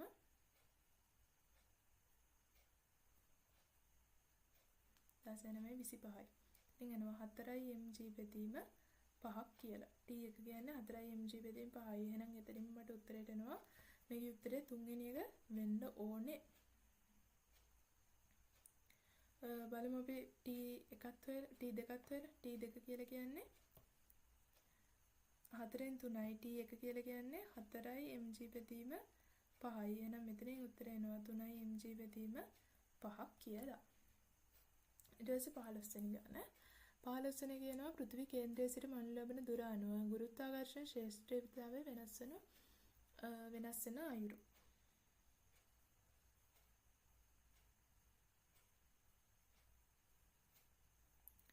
මේකේ මොකද කරන්න පුළුවන්? අපි දන්නවා ගුරුත්වාකර්ෂණ ශේෂ්ත්‍රීයතාවය දෙන්නේ g සමානයි gm බෙදීම r වර්ගය. එහෙනම් දුර වැඩි කරද්දී g වෙනස් වෙන්න ඕනේ 1ට r විදිහට. එහෙනම් මේක වෙන්න බෑ. මෙන්න මේ වගේ කෙනෙක්ව ඉන්න ඕනේ. මේ වගේ කෙනෙක් ඉන්නේ මේකේ විතරයි. එහෙනම් අපිට ප්‍රශ්න මේ තුනෙම ඉන්නවා. අපිට ප්‍රශ්නේ තියෙන්නේ එහෙනම් මේ අරය r වෙනකම්. මෙන්න මේක ඇල්ලදී මේ g ගේ හැසිරීම කොයි වගේද? බිඳුවද? ලීනියලි වෙනස් වෙනවද? නියතද? මොකද වෙන්නේ? කොහොමද ඒක බලන්නේ? අපි හිතමු මේ තියෙන්නේ මගේ පෘථිවිය. පෘථිවිය කියන්නේ ඝන ගෝලයක්. මට ඕන වෙනවා පෘථිවිය මැද්දේ මෙන්න මෙහෙම. මගේ පෘථිවිය අරය කැපිටල් R. මට ඕන වෙනවා පෘථිවිය අරේ ඉඳන් සිම්පල් r දුරකින් ගුරුත්වාකර්ෂණ ශේෂ්ත්‍රීයතාවය හොයාගන්න. එහෙනම් මම මොකද කරන්නේ? ශේෂ්ත්‍රීයතාවය කියලා කියන්නේ gm බෙදීම r වර්ගය. එහෙනම් මට ඕන වෙනවා මුලින් මෙන්න මේ කොටසේ මේ මම රවුම් කරපු කොටසේ ස්කන්ධය කොච්චරද කියලා. ඒ කොටස ස්කන්ධය හොයාගන්න පුළුවන්. මේ මුළු කොටස ස්කන්ධය මම කැපිටල් M කියලා ගමු. ස්කන්ධය කියන්නේ කවුද? ස්කන්ධය කියලා කියන්නේ ඝනත්වය වැඩි කිරීම පරිමාව. ඝනත්වය නියතයි නම් මට ලොකු එකේ ස්කන්ධය ලියා ගන්න පුළුවන්. ඝනත්වය වැඩි කිරීම 3න් 4යි 5r ඝනය කියලා. මට පොඩි එක්කෙනාගේ ස්කන්ධය ලියා ගන්න පුළුවන්. ඝනත්වය වැඩි කිරීම 3න් 4යි 5r ඝනය කියලා. Simple r ඝනය. මේකෙන් එනවා මට m බෙදීම m කියලා කියන්නේ r බෙදීම r ගේ ඝනයක් කියලා. දැන් මොකද කරන්නේ? දැන් මේකේ මට g ලියන්න ඕනේ මෙන්න මෙතන. මෙන්න මෙතන g ලියන්න යන්නේ. g කියලා කියන්නේ gm බෙදීම r වර්ගය. මට මේ රවුම ඇතුලේ රතු පාට රවුම ඇතුලේ තියෙන ස්කන්ධය ඕනේ. රවුම ඇතුලේ ස්කන්ධය තමයි සිම්පල් m කියලා ගත්තේ. සිම්පල් m කියන එක මට කැපිටල් m ඇසුරෙන් ලියා ගන්න පුළුවන්. r ඝනය බෙදීම r ඝනය වාරයක් සිම්පල් m කියලා. මොකද මං කරේ? කැපිටල් M කියලා. සිම්පල් M ව කැපිටල් M ඇසුරෙන් ලියාගත්තා. විදිහට සිම්පල් M මුක්ත කරපුවා. ඊට පස්සේ යට තියෙනවා R වර්ගයක්. R වර්ගය කියන්නේ මට මෙතන ශේෂ්ත්‍ර තීව්‍රතාව ඕනේ හින්දා මට එතෙන් වෙනකන් දුර R වර්ගය මේ විදිහට දාන්න වෙනවා. එහෙනම් මෙතනින් R ඝනයට R වර්ගයක් කැපිලා ගිහිල්ලා මට එනවා GM R ඝනය වාරයක් R. දැන් මට කාවද ඕනේ? මම මේ පෘථිවියේ කේන්ද්‍රයේ ඉඳන් පෘථිවි පෘෂ්ඨය දක්වා වෙනස් කරන්නේ සිම්පල් r බිඳුවේ ඉඳන්. එහෙනම් මට මේක ඕනේ y සමානයි mx ආකාරයේ ප්‍රස්ථාරයක්. ඇයි ඒ අනුක්‍රමණය වෙනස් වෙයිද? නෑ, අනුක්‍රමණය වෙනස් වෙන්නේ නැහැ. ඇයි ඒ g කියන්නේ කැපිටල් M කියන්නේ මුළු පෘථිවි ස්කන්ධය. r කියන්නේ පෘථිවිය අරය. පෘථිවිය අරය පෘථිවි ස්කන්ධයවත් වෙනස් වෙන්නේ නැති හින්දා අනුක්‍රමණය වෙනස් වෙන්නේ නැහැ. එහෙනම් මෙයා y සමානයි mx ආකාරයේ ප්‍රස්ථාරයක් වෙන්න ඕනේ. එහෙනම් මගේ උත්තරේ වෙන්න ඕනේ දෙවෙනි එක.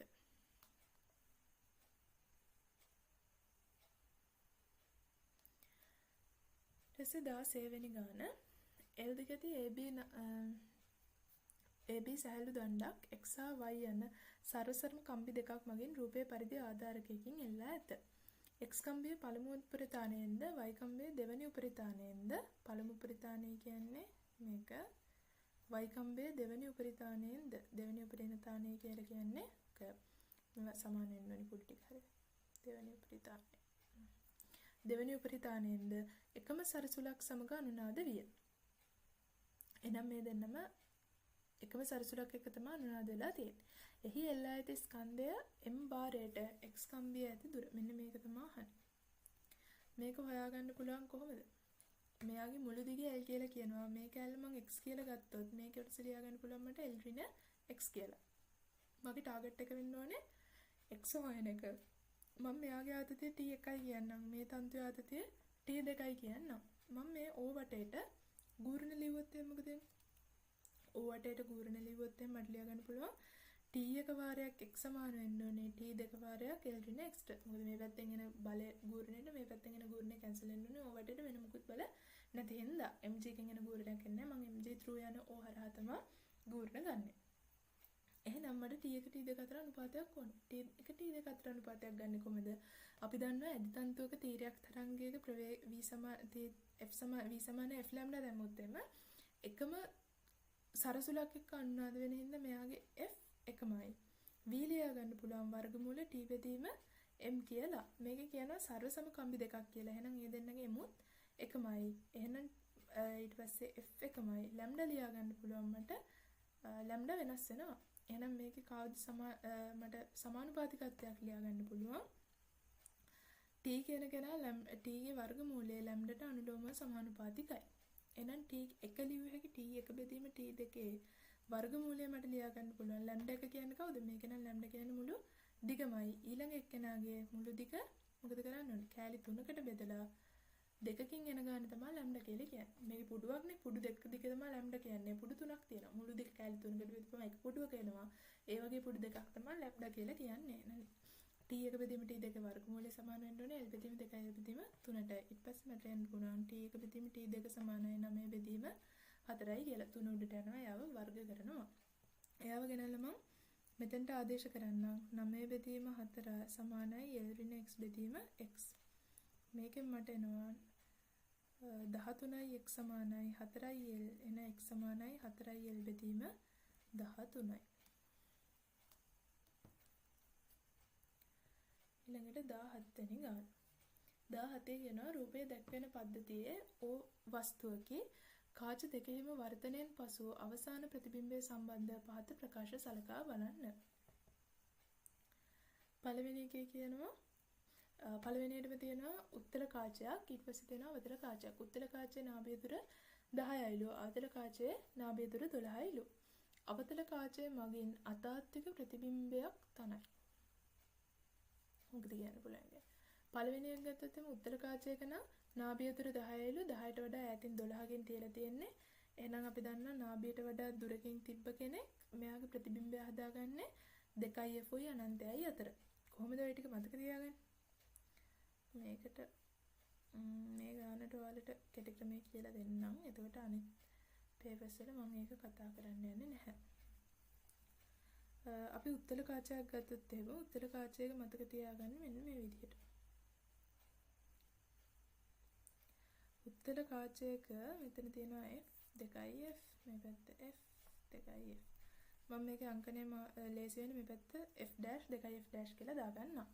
එතකොට මම වස්තුවක් අපි දන්නවා මේක මතක තියාගන්න මේ විදිහට. හරිද? මෙයාගේ හැම ප්‍රතිබිම්බයක්ම හැදෙන්නේ මෙන්න මේ වගේ මම f හරහා යන සරල රේඛාවක් ගහගත්තොත් මේ වගේ උත්තර කාචයකින් හැදෙන ප්‍රතිබිම්බ හැමතිස්සෙම හැදෙන්නේ මෙන්න මේ රේඛාවයි අපේ ප්‍රධාන අක්ෂයයි මත අතර තමයි හැදෙන්නේ. ඒකෙත් වම් අත පැත්තේ තියෙන හැමෝම අතාත්වික ප්‍රතිබිම්බ, ඉතුරු පැත්තේ තියෙන හැමෝම තාත්වික ප්‍රතිබිම්බ. හරිද? දැන් අපි බලමු මේ වගේ ප්‍රතිබිම්බ හැදෙන්නේ කොයි තැන්වල වස්තු තිබ්බොත්ද කියලා. අපි දන්නවා මේ කොටසේ මෙන්න මේ කොටසේ p වල ඉඳන් f dash වෙනකන් වස්තුව තිබ්බොත් අපිට හැම්බෙන්නේ අතාත්වික ප්‍රතිබිම්බයක්. අතාත්වික ප්‍රතිබිම්බයක් මෙන්න මේ කෑල්ලේ. මම මේක ඍණ අනන්තය කියලා දාගන්නම්, මේක ධන අනන්තය කියලා දාගන්නම්. එහෙනම් මම වස්තුවක් f dash වල ඉඳන් p වෙනකන් ගෙනියද්දී real object තාත්වික වස්තුවක් f dash වල ඉඳන් p ට ගෙනියද්දී අපිට හම්බෙන්නේ අතාත්වික උඩුකුරු විශාල වෙච්ච ප්‍රතිබිම්බයක්. ඊට පස්සේ මේ මුලක වස්තුවක් මේ හරිය තියෙද්දි මොකද වෙන්නේ? වස්තුවක් මේ හරිය තියෙන්නේ ඍණානන්තයේ ඉඳන් 2f dash නිකන් ගෙනියද්දි ප්‍රතිබිම්බය හැදෙන්නේ මේ කැලේ. මං වස්තුවක් තාත්වික වස්තුවක් ඍණානන්තයේ ඉඳන් 2f dash ගෙනියන්නේ ප්‍රතිබිම්බය හැදෙන්නේ f වල ඉඳන් 2f වෙනකන් කුඩා තාත්වික ප්‍රතිබිම්බයක්. 2f dash ඉඳන් f dash මෙන්න මේ කැලේදී මං වස්තුව තියද්දි ප්‍රතිබිම්බය හම්බෙන්නේ මේ කැලේදී තාත්වික වස්තුවක් 2f dash වලින් ඉඳන් f dash ගෙනියද්දි මේ හරිය තමයි මට ප්‍රතිබිම්බය හම්බෙන්නේ. දැන් මේක මම පොඩි ටික් පැක් කියන්න මතක තියාගන්න මම දන්න තැනකින් පටන් ගන්නවා.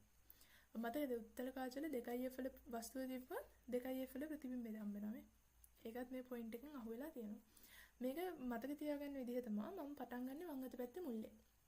වස්තුව මම මේ හරිය තිබ්බොත් ප්‍රතිබිම්බය මේ කැලේ හැදෙනවා. වස්තුව මේ හරිය තිබ්බොත් ප්‍රතිබිම්බය ඊළඟ කොටස හැදෙනවා. හරි. ඒ කියන්නේ වස්තුව 2f dash වලින් f dash වෙනකන් තිබ්බොත් එම් ප්‍රතිබිම්බය 2f dash වලින් අනන්තයට හැදෙනවා. ඊට පස්සේ වස්තුව මේ කැලේ තියෙනවා. තව එහාට දකුණු අත පැත්තේ තව ඉඩක් තියෙනවද ගෙනියන්න ප්‍රතිබිම්බය? නෑ. එහෙනම් මම මේ පැත්තෙන් හැරිලා එනවා. ප්‍රතිබිම්බය හැදෙන්නේ මේ කොටසේ. එහෙනම් දැන් මොකද වෙන්නේ? ඉතුරු ටික තියෙන්නේ මං වස්තුවක් මේ ඕනේ තැනක තිබ්බොත් එහෙනම් මට ප්‍රතිබිම්බය හැදෙන්නේ මෙන්න මේ කැලේ.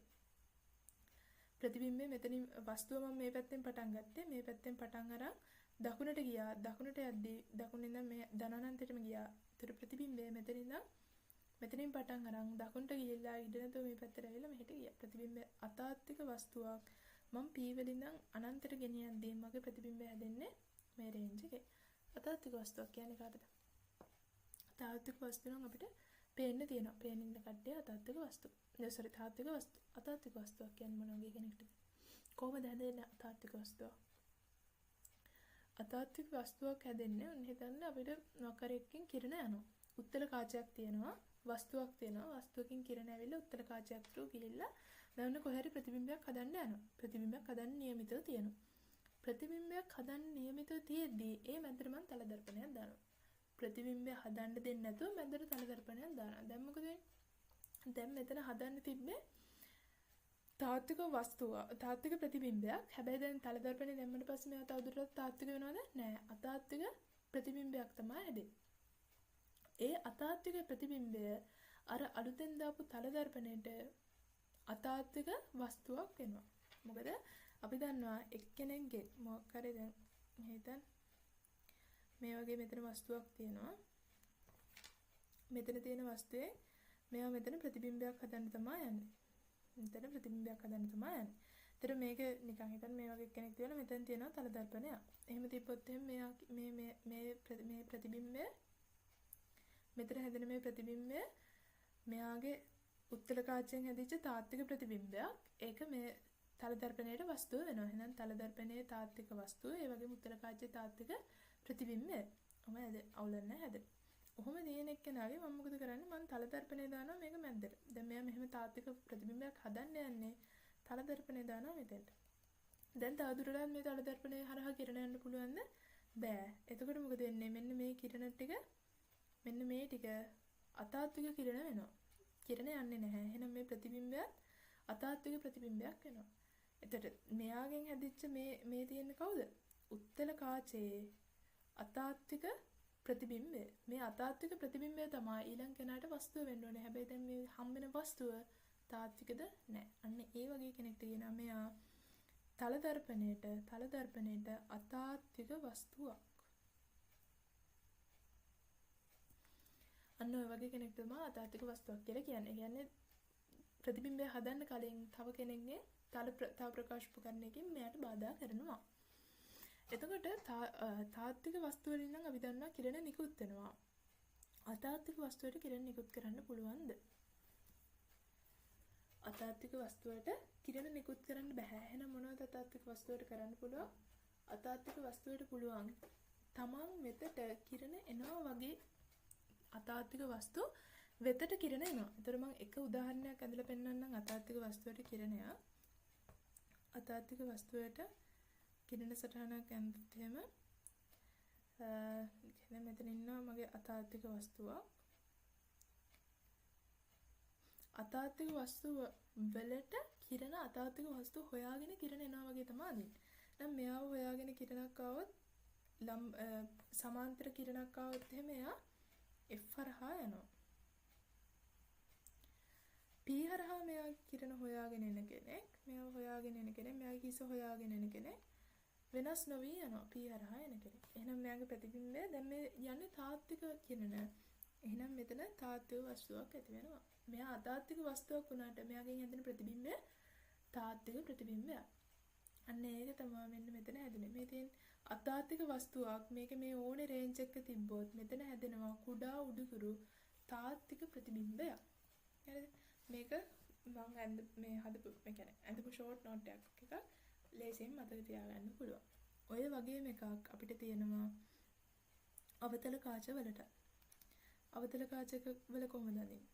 අවතල කාචකේ අඳින්නේ අවතල කාචේ තියෙනවා. ඕකෙත් මම ඔය විදිහට mark කරගන්නම් 2i f dash f dash f 2i f. ඔය විදිහට මාක් කරාට පස්සේ මේකේ අපි ඉරඳගන්නේ මෙන්න මේ f dash හරහා යන විදිහට.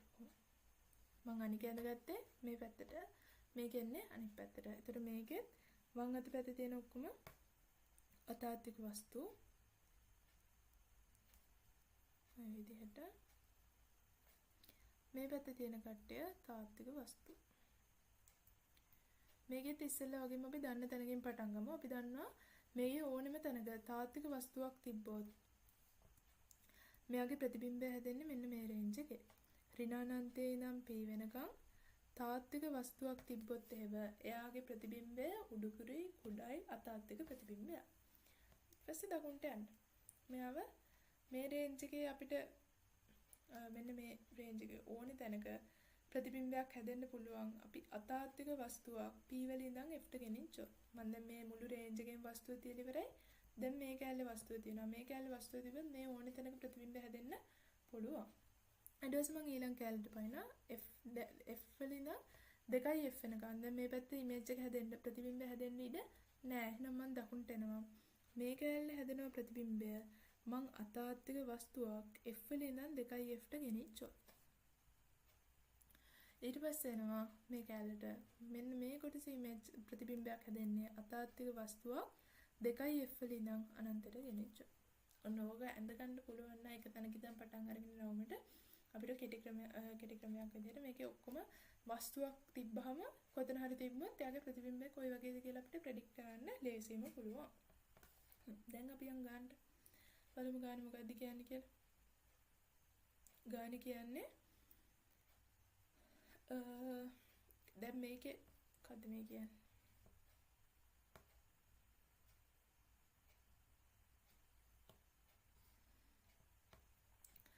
මේකේ පළවෙනි කොටස ගත්තොත් එහෙම පළවෙනියට මේකේ තියෙන උත්තර කාචයක් F උයි 2i f උයි අතර මොකද F 10යි 2i f 20යි. එහෙනම් 10යි 12යි අතර 10යි 20යි අතර තියෙන 12යි. එහෙනම් අපි දන්නවා F වල ඉඳන් 2i f අතර වස්තුවක් තිබ්බොත් කොහෙද ප්‍රතිබිම්බය හදන්නේ? තාත්වික වස්තුවක් F වල ඉඳන් 2i f ට තිබ්බොත් මේ F dash කියනනම් 2i f dash ට තිබ්බොත් එහම අපේ ප්‍රතිබිම්බය හැදෙන්නේ 2i f dash ට වඩා අනිවාර්යෙන් ඈතින්. එහෙනම් මෙයාගේ ප්‍රතිබිම්බය හැදෙන්න ඕනේ 20ට වඩා ඈතින්. මේ දෙන්නගේ ગેප් එක 50යි 20ට වඩා ඈතින්. දැන් මේක නම් 50යි 12යි හරියටම වැලියුස් දීලා තියෙන ඉන්නේ මට පුළුවන් කාච් සූත්‍රය දාලා වැලියුස් එකක් ගන්න. අපි දාමු කාච් සූත්‍රය. අපි මෙයාට කාච් සූත්‍රය දැම්මොත් එහෙම වෙනවා. මෙයා යන්නේ දකුණු අත පැත්තට කිරණ යන්නේ දකුණට මම ඉන්නේ මේ පැත්තට දෙන්න ප්‍රතිවිරුද්ධයි. එහෙනම් මේක u ඍණයි u ධනයි. මම මෙයාට කාච් සූත්‍රය දැම්මොත් වෙනවා 1 ට v ඍණ 1 u සමාන 1 f v තමයි හොයන්න යන්නේ. u කියන්නේ 12යි ඍණ 1 10යි. මේක සුළු කරත් එනවා මට ඍණ 120 බෙදීම 2ක් කියලා. ඒ කියන්නේ ඍණ 60ක් කියලා. ඍණ 60ක් කියන්නේ මෙයා මේ පැත්තේ 60කින් තමයි එයාගේ ප්‍රතිබිම්බය හදන්නේ. මේ විදිහට. හැබැයි දැන් පේනවා මේ දෙන්න අතර ગેප් එක 50යි. හදන්නේ 60කින්. එහෙනම් මැද්දට පැනලා තමයි තියෙන්නේ මේ අවතල කාචය. එහෙනම් මේක තවදුරටත් හදන්න දෙනවද? නෑ. මෙයා අතාත්වික ප්‍රතිබිම්බයක් වෙනවා. හරිද? දැන් පළවෙනි එකේ කියන්නේ අවතල කාචය මගින් අතාත්වික ප්‍රතිබිම්බයක් සනයි. අවතල කාචය ගැන ගමු. අවතල කාචයේ තියෙන්නේ 10කින් තමයි මේ ප්‍රතිබිම්බය හදලා තියෙන්නේ. මේ කැල්ල 50යි නම් මේ කැල්ල 10කින් තමයි හදලා තියෙන්නේ. ඒතර මෙයාගේ නාභිය තුර 12යි. එහෙනම් අපි බලමු අවතල කාචයක අතාත්වික වස්තුවක් නාභිය තුරයි ප්‍රකාශ කේන්ද්‍රය අතර තිබ්බොත් මොකද වෙන්නේ? අතාත්තික වස්තුවක් නාභීය ප්‍රකාශ කේන්ද්‍රයයි නාභීය දුරයි අතර තිබ්බොත් අපිට හම්බෙන්නේ තාත්තික උඩුකුරු විශාල වෙච්ච ප්‍රතිබිම්බයක්. එහෙනම් අපිට මේක කියන පළවෙනි එකේ අතාත්තික ප්‍රතිබිම්බයක් තමයි. එහෙනම් ඒක වැරදි. ඊට පස්සේ කියනවා අවතක කාචයේ සිට දකුණු පසෙන් 60ක දුරකින් අවසාන ප්‍රතිබිම්බය සාදය. අවසාන ප්‍රතිබිම්බයේ තැන හොයන්න මට ආයෙත් පාරක් කාච් සූත්‍රය දාන්න යනවා. එකයට v ඍණ එකයට u සමාන එකයට f කාච් සූත්‍රය දාන්නේ මම දැන් අවතල කාචයේ නාභීය දුර 12යි. වස්තුව තියෙන්නේ 10කින්. කිරණ යන්නේ දකුණට, මැල්ල තියෙන්නේ දකුණට. එහෙනම් ඒක ඍණයි. එකයට v. මේකෙන් එනවා මට එකයට v සමානයි එකයට 10 ධන එකයට 20 කියලා. 12 කියලා. කරින. මෙතනින් එනවා v සමානයි ආයෙත් ඍණ 60ක්. ඍණ 60ක් කියලා කියන්නේ මෙතන ඉඳන් 60කින්. මෙතන අවතල කාචයේ ඉඳන් 60කින් තමයි මෙයාගේ ප්‍රතිබිම්බය හදලා තියෙන්නේ ওই විදිහට. තාත්වික ප්‍රතිබිම්බය. එතකොට අවතල කාචයේ සිට දකුණු පසින් 60කින් අවසාන ප්‍රතිබිම්බය තනයි කියන එක එහෙනම් අන්න හරි වගන්තියක් වෙනවා. තුන්වෙනි එක කියන උත්තර කාචයේ මගින් කාචයට වම් පසින් අතාත්වික ප්‍රතිබිම්බයක් තමයි. එහෙම ප්‍රතිබිම්බයක් කොහෙදවත් නැදදිවත් හදුන්නේ නැහැ. එහෙනම් ඒක වැරදි. උත්තරේ B පමණයි. 18 වෙනි ගානේ කියනවා සෙල්සියස් අංශක 100ට රත් කරන ද්‍රව ඉටි තුනී ලෝහ බඳුනක දමා සිසිල් වීමට සලස්වා සිසිලන වක්‍රය අඳින ලදී. ඉටි ස්කන්ධය M ද විලයනයේ ගුප්තතාපයේ L ද B හා C දී වක්‍රයට අඳින ලබන අනුක්‍රමණ H1 H2 ද නම්. මොකද වෙන්නේ කියලා අහනවා. මේකේ අනුක්‍රමණයේ මේ ඩේට θ t උෂ්ණත්ව කාල ප්‍රස්ථාරයක අනුක්‍රමණයෙන් දෙන්නේ අපිට සිසිල් වීමේ ශීඝ්‍රතාවය ඩේට θ බෙදීම ඩේට t කියන එක නම් මේකේ බැලු බැලමට තේනවා අනුක්‍රමණයේ නම් මේකේ අනුක්‍රමණයේ මේ අතර තියෙන අනුක්‍රමණය කියන්නේ මේ B පොයින්ට් එකට අඳින ස්පර්ශකය C පොයින්ට් එකට අඳින ස්පර්ශකය ඕ. ඒතර ස්පර්ශක දෙක සමාන නැත්නම් අනුක්‍රමණ දෙක සමාන වෙන්න බෑ. එහෙනම් H එක සමාන H2 කියන එක වැරදි. හැබැයි අපි දන්නවා මේ BC පොයින්ට්ස් එකේදී මොනවා හරි සමාන වෙනවා. මොනවද සමාන වෙන්නේ? BC පොයින්ට්ස් එකේදී සමාන වෙන්නේ තාපය හානි වීමේ ශීඝ්‍රතාව. මොකද මෙන්න මේ කාල පරාසය තුලදී B වලින් ඉඳන් C වලට යනකම් අපේ උෂ්ණත්වය නියත උෂ්ණත්වයක තමයි තියෙන්නේ. සිසිලන වීමේ සමීකරණය අපිට එන්නේ ඩේටා Q බෙදීම ඩේටා T සමානයි Ka θ ඍණ θ r. දැන් තුනේ ද්‍රව ඉටි ටිකක් දිය වෙද්දී ද්‍රව ඉටි සිසිල් වෙද්දී මොකද වෙන්නේ? මෙන්න මේ පරාසයේදී එකම උෂ්ණත්වයක තමයි තියෙන්නේ. මේ භාජනයේ එකම ප්‍රමාණයක් වැහිලා තියෙන්නේ. එහෙනම් Ka θ එකම උෂ්ණත්වයක ඉන්නේ. θ r ඔක්කොම සමානයි. එහෙනම් සිසිල් වීමේ ශීඝ්‍රතාවය නියතයි. මෙන්න මේ කාලයට සිසිල් වීමේ ශීඝ්‍රතාවය නියතයි. එහෙනම් මෙන්න මේ ශ්‍රමතාවය මෙන්න මේ කැලේ තියෙන මෙන්න මේ කොටස තමයි සමාන වෙන්නේ. B පොයින්ට් එකේදී මේ කාල සීමාව පුරාවටමයි C පොයින්ට් එකේදී කියන අවස්ථා තුනේදී. ඒ කියන්නේ අවස්ථා විපර්යාසය වෙන්න ඔන්න මෙන්න මොහොතකට කලිනුයි ඔන්න මෙන්න මොහොතකට පස්සේ අවස්ථා විපර්යාසය කියන මුළු කාල පරාසය තුළම එකම ශ්‍රමතාවයකින් තමයි මෙයාගේ උෂ්ණත්වය සිසිල් වෙන්නේ. ඒක එන්නේ අපිට නිව්ටන්ගේ සිසිලන නියමයේ. එතකොට එහෙනම් මේකටම අපිට ලියන්න පුළුවන් අපි දන්නවා අපිට MC data θ බෙදීම data t ලියන්න පුළුවන්. අපිට කියනවා M වැඩි වෙන විට T වැඩි වේ. T කියන්නේ කවුද? T කියලා කියන්නේ මෙන්න මේ කාල පරාසය. මේකට එහෙනම් මට ලියන්න පුළුවන් P සමානයි M delta M L බෙදීම delta T. එතකොට මේකේ මොකද වෙන්නේ? L කියන්නේ නියතයක්, P කියන්නේ නියතයක්. M වැඩි වුණොත් එහෙම T ට මොකද වෙන්න ඕනේ? Tත් වැඩි වෙන්න ඕනේ. එහෙනම් M වැඩි වුණොත් T වැඩි වේ කියන ප්‍රකාශය හරි. තුන්වෙනි එක කියනවා බඳුනේ තාපය හානි වීමේ ශීඝ්‍රතාව A හිදී වඩා C ට වැඩි විය යුතුයි. තාපය හානි වීමේ ශීඝ්‍රතාව A හිදී වඩා C ට වෙන්න බෑනේ. A හිදී ලොකු උෂ්ණත්වයක් තියෙනවා. C හිදී උෂ්ණත්වය අඩුයි. උෂ්ණත්වය වැඩි තැනදී උෂ්ණත්ව අන්තරය θ ඍණ θ r. θ ඍණ θ r වැඩි. ඒ කියන්නේ C තියෙනවා කාම්‍ර උෂ්ණත්වය 30යි. ගැප් එක 70යි. එහෙනම් ඉක්මනින් සිසිල් වෙනවා. C ට ආවට පස්සේ C නේ 50 වගේ ඉන්නේ. 50න් 30ක් අඩු නම් ගැප් එක 20යි. මෙන්න මේ ගැප් එක අඩු වුණොත් එහෙම ගැප් එක අඩු වුණොත් මේක ඇල්ල අඩු වෙනවා. එතකොට A වලදී තමයි ගැප් එක වැඩි. එහෙනම් A වලදී තමයි තාපය හානි වීමේ ශීඝ්‍රතාව වැඩි. එහෙනම් මේ වගන්තියත් වැඩි. උත්තරේ B පමණයි. 19 වෙනි ගානේ කියනවා භූස්ථාවර චන්ද්‍රිකා සම්බන්ධයෙන් මොනවද ප්‍රකාශ හරි කියලා අහන්නේ. පළවෙනි එකේ කියනවා චන්ද්‍රිකාවේ ආවර්ත කාලය පෘථිවි පෙනුමන ආවර්ත කාලයට සමාන වේ. අනිවාර්යෙන්ම අපි දන්නවා භූස්ථාවර චන්ද්‍රිකාවක් නම් අනිවාර්යෙන්ම පෘථිවියේ ආවර්ත කාලයට පෘථිවියේ භ්‍රමණ ආවර්ත කාලයට පෘථිවිය වටයක් යද්දී චන්ද්‍රිකාවත් මෙයත් එක්කම වටයක් ගිහිල්ලා තියෙන්න ඕනේ. ඒකට තමයි අපි භූස්ථාවරයි කියලා කියන්නේ. ඒ කියන්නේ හැමතිස්සෙම පෘථිවියේ නිශ්චිත ලක්ෂයකට උඩින් තමයි මෙයා පිහිටන්නේ. ඒතකොට මෙයා මෙහෙම ගමන් කරද්දී වටයක් ගිහිල්ලාදී මෙයත් ඒ වටේම ගිහිල්ලා එනවා. ඒතකොට භ්‍රමණ ආවර්ත කාලය සමාන වෙන්න ඕනේ. අනිත් එක තමයි පෘථිවිය කැරකෙන දිශාවටම මෙයා කැරකෙන්න ඕනේ. පෘථිවිය යන්නේ දකුණට නම් මෙයාත් දකුණටම යන්න ඕනේ. ඊට පස්සේ ඊළඟ එක තමයි මෙයා මේ අනිවාර්යයෙන්ම සමග තලයේ ගමන් කරන්න ඕනේ. බලමු දෙවෙනි එක මොකද්ද කියන්නේ කියලා. ස්කන්ධයේ වැඩි වූ භූස්ථාවර චන්ද්‍රිකා ස්කන්ධය අඩු භූස්ථාවර චන්ද්‍රිකාවට වඩා වැඩි උසක කක්ෂගත කිරීමට හැක. අපි දන්නවා චන්ද්‍රිකා ගැන කතා කරද්දී ඇත්තටම ස්කන්ධය බලපාන්නේ නැහැ. මොකද මම චන්ද්‍රිකාවකට කේන්ද්‍ර දිශාවට F = ma දැම්මොත් එහෙම චන්ද්‍රිකාවට ගුරුත්වාකර්ෂණ බලය ලියා ගන්න පුළුවන් GMM වර්ග බෙදීම R මේ චන්ද්‍රිකාවට MV වර්ග බෙදීම R දැම්ම හැකි. එතකොට M ටයිම් කැපිලා ගිහිල්ලා මගේ ආවර්ත කාලය කියන කෙනා M ගෙන් M නැති පදයක් තමයි එන්නේ. සරලවම කිව්වොත් T වර්ග අනුලෝම සමානුපාතිකයි R ඝනයට. ඒතර නිශ්චිත ආවර්ත කාලයක් ගන්න නම් මට නිශ්චිත අරයකින් මෙයාව රඳවන්න වෙනවා. මට ඕනේ තැන් වලින් රඳවන්න බෑ. අනිත් එක ස්කන්ධය වැඩි ස්කන්ධය අඩු කියලා භූස්ථාවර චන්ද්‍රිකාවේ ස්කන්ධය මත මෙයා කිසිම රාශියක් රඳා පවතින්නේ නැහැ. එහෙනම් ඒ වගන්තිය වැරදි. ශ්‍රී ලංකාවට ඉහළින් වද භූස්ථාවර චන්ද්‍රිකාවක් කක්ෂගත කර හැකියි. මං කිව්වා අනිවාර්යෙන් මෙයා සමග තලයේ වෙන්න ඕනේ. භූස්ථාවර චන්ද්‍රිකාව පිටන්න නම් භූස්ථාවර චන්ද්‍රිකාව සමග තලයේ පිටන්න ඕනේ. හැබැයි ශ්‍රී ලංකාව තියෙන්නේ සමකයට වඩා චුට්ටක් පල්ලෙහෙන්. එහෙනම් ශ්‍රී ලංකාව උඩින් අපිට භූස්ථාවර චන්ද්‍රිකාවක් පිටවන්න බෑ. එහෙනම් C කියන වගන්තියත් වැරදි. මේකෙන් සත්‍ය වෙන්නේ එහෙනම් A පමණයි. පළවෙනි එක. 20 වෙනි ගානේ කියනවා සිලින්ඩ්‍රාකාර ලෝහ බඳුනක් ජලයේ පාකර එයට පොල්තේ ප්‍රමාණයක් දමා තිබේ.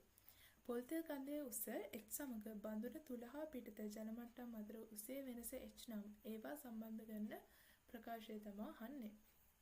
දැන් මේ වගේ ගානක් දැක්කම ඔයාලට මතක් වෙන්න ඕනේ අපි සාමාන්‍යයෙන් දන්න අවස්ථාවක් තියෙනවා. කවුද දන්න අවස්ථාව?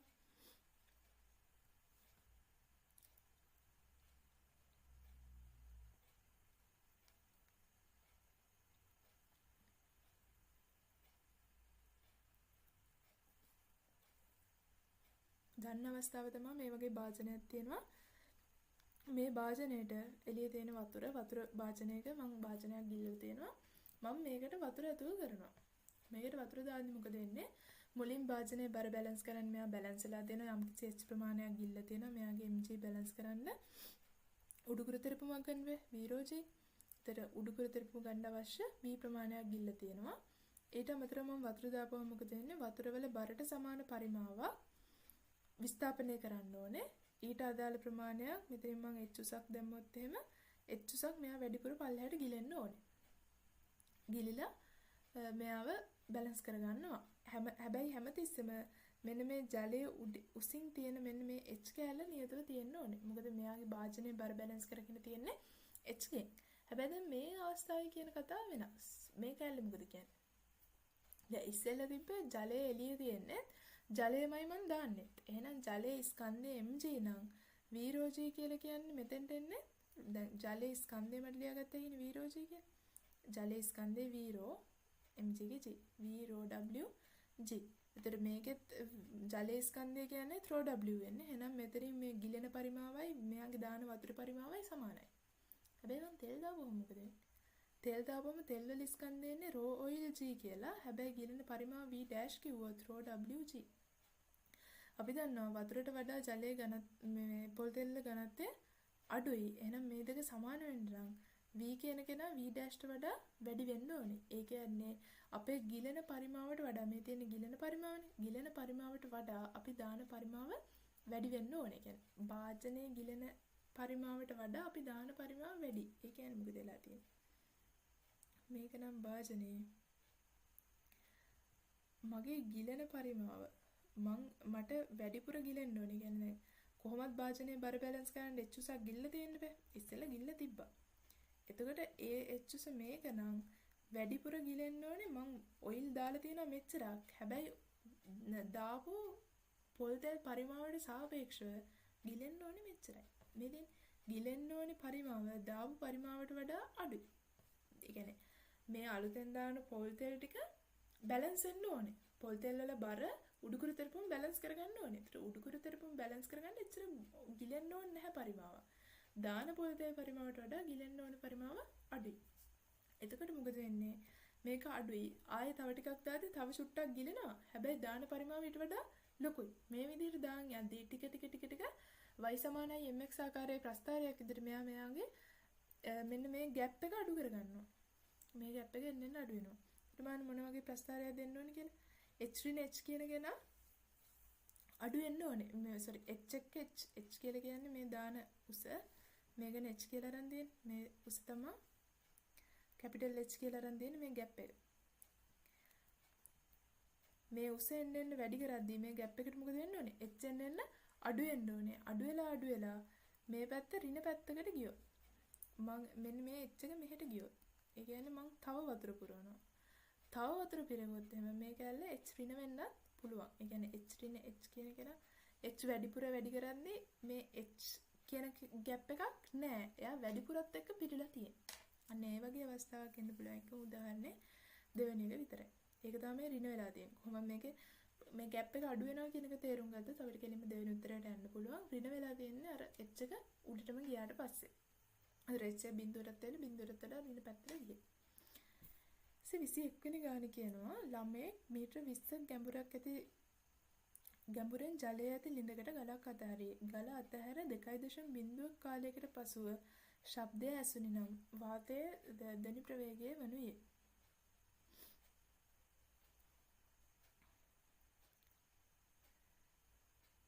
මුලින්ම බලන්න ඕනේ ගල අතහැරලා ගලට මෙතෙන්ට යන්න කොච්චර කාලයක් යනවද? ගල අතහැරලා 2.05කට පස්සේ තමයි ළමයට සද්ද ඇහිලා තියෙන්නේ.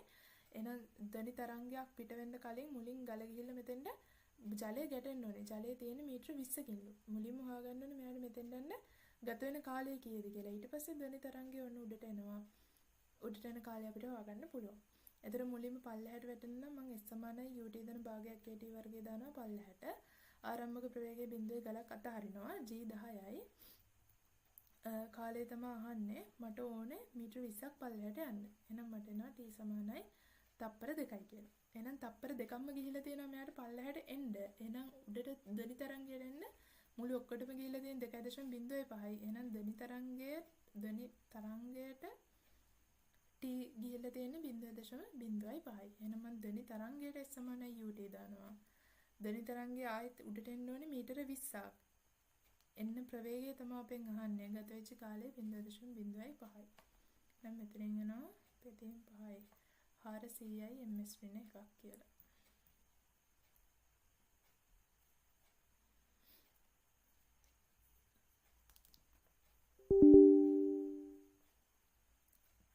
ඊට පස්සේ 22 ඝනගම ලෝහ බඳුනකට සෙල්සියස් අංශක 30ක ජලයේ ස්වල්පයක් දමා සාමාන්‍ය ගෑස් ලිපක් මත තබා බොහෝ වේලාවක් නියත ශීඝ්‍රතාවයකින් තාපය ලබා දේ. බඳුනේ ඇතුල් පැත්තේ උෂ්ණත්වය කාලය සමග වෙනස් විය හැකි ආකාරය හොඳින් පෙන්වනු ලබන්නේ. මොකද වෙන්නේ? මුලින්ම බඳුනේ ඇතුල් පැත්ත ගැන කතා කරොත් මුලින්ම බඳුන රත් වෙන්න ඕනේ. දැන් මේක සාමාන්‍ය ගෑස් ලිපක් ගැන කතා කරන්න කියලාම අපිට කෙලින්ම කියනවා. එහෙනම් මේකේ අනිවාර්යෙන්ම තාපය ගන්නේ භාජනයේ වතුරයි විතරක් නෙමෙයි. ජලයක් දාලා භාජනෙත් තියෙනවා. ඊට අමතරව පරිසරයටත් තාපය හානි වෙනවා. මෙයා තාපය ලබා ගන්නවා, ජලයත් තාපය ලබා ගන්නවා, පරිසරයටත් තාපය හානි කරනවා.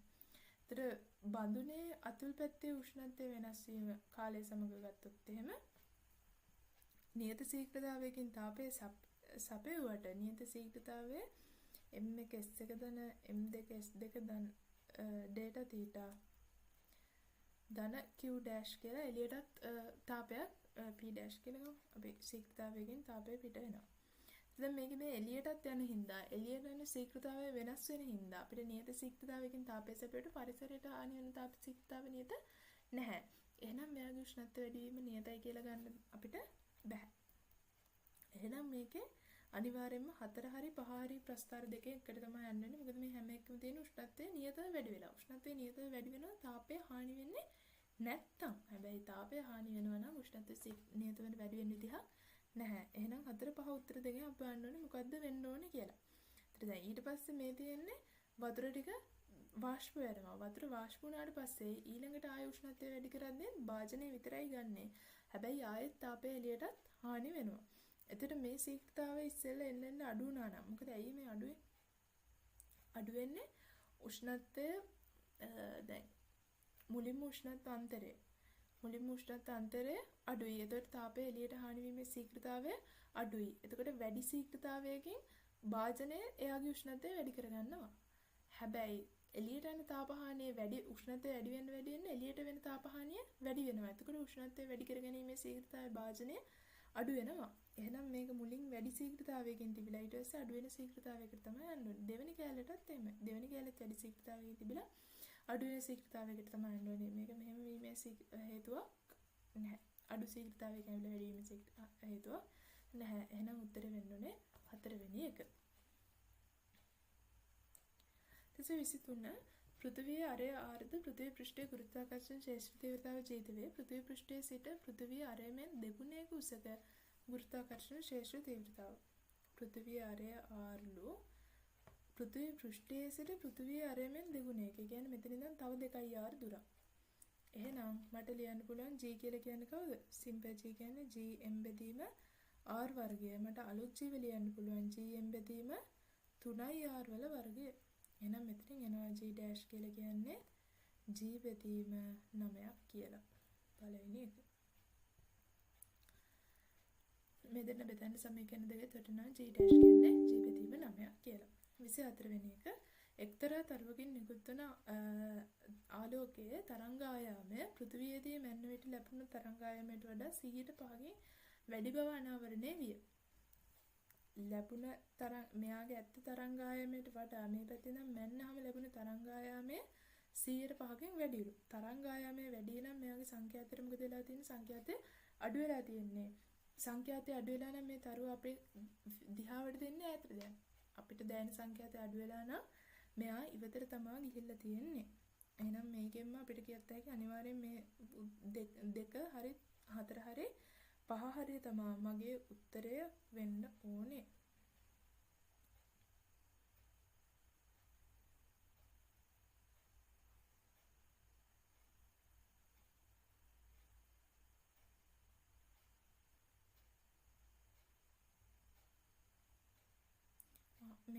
මේක වැරදීමක් නේ. ඔබ පෘථිවියේ මැන්න විට ලැබුණු ආලෝකයේ තරංගායමට වඩා 5කින් වැඩි බව අනාවරණය විය. මැන්න අගයට වඩා අරය වැඩිලු. ඒ කියන්නේ මැන්නලා තියෙන්නේ අඩු අගයක්. එහෙනම් මේක අනිත් පැත්ත වෙන්න ඕනේ. හරියට කිව්වම පෘථිවියේදී මැන්න විට ලැබුණු ආලෝකයේ තරංගායමට වඩා 100%කින් වැඩි බව අනාවරණය විය. මැන්නපු අගයට වඩා අරය 100%ක් වැඩිලු. එහෙනම් අපි මැන්නලා තියෙන්නේ අඩු අගයක්. එහෙනම් මගේ සංඛ්‍යාතය වැඩි. සංඛ්‍යාතය වැඩි නම් අනිවාර්යෙන්ම මෙයා අපි දිහාවට තමයි ඇවිල්ලා තියෙන්නේ. එහෙනම් පෘථිවියට ළඟා වෙන බවයි. අනිවාර්යෙන් 1 හරි 3 හරි දෙකෙන් එකක් වෙන්න ඕනේ උත්තර. ඊට පස්සේ මට පුළුවන් ඩොප්ලර් සමීකරණ දාන්න. සමීකරණ දැම්මොත් එහෙම මට ලියන්න පුළුවන් අලුතෙන් දැනෙන සංඛ්‍යාතය කියලා කියන්නේ v බෙදීම ලැම්ඩා. අලුත් ලැම්ඩා කියන කෙනා අරය 100යි නම් 5ක් අඩු වෙලා තමයි ඇහිලා තියෙන්නේ. එහෙනම් මේකේ මට ඇහෙන්නේ 195ක් වෙලා ලැම්ඩා. අනිත් පැත්තේ ලියන්න පුළුවන් v බෙදීම ලැම්ඩා. මෙයාගේ අපි පෘථිවියේ ඉන්නේ. මෙයා තමයි දැන් එහෙට මෙහෙට කරගෙන්නේ. ඒ කියන්නේ සෝස් එක. ප්‍රභවය තමයි කරගෙන්නේ. ප්‍රභවයේ තියෙන ඉරේ යට v බෙදීම දැන් අපිට එන කෙනා වැඩි වෙලා නැහිලා තියෙන්නේ. සංඛ්‍යාතය වැඩි වෙලා ඇහෙන්න යට තියෙන කෙනා අඩු වෙන්න ඕනේ. එහෙනම් මේ තියෙන්නේ සෝස් එකේ ප්‍රවේගය. ආලෝක තරංගයක් ඉඳලා මෙතෙන් මට 3 වැඩි කිරීම 10ට දාගන්න පුළුවන්. බෙදීම 3 වැඩි කිරීම 10ට ඍණ vs සමාන වෙන්න ඕනේ 0.95ට. ඕක සුළු කරගත්තොත් එනවා මට vs සමානයි 0.5යි 3 වැඩි කිරීම 10 8යි 1.5යි 10 7යි කියලා. එහෙනම් මගේ උත්තරේ 3 වෙනි එක. 25 වෙනි ගාන රූපය දැක්වෙන්නේ වර්ධනාංක 1.5ක් වන වීදුරු ප්‍රිස්මයකේ ප්‍රිස්ම කෝණය 90කි. PQ කිරණයක්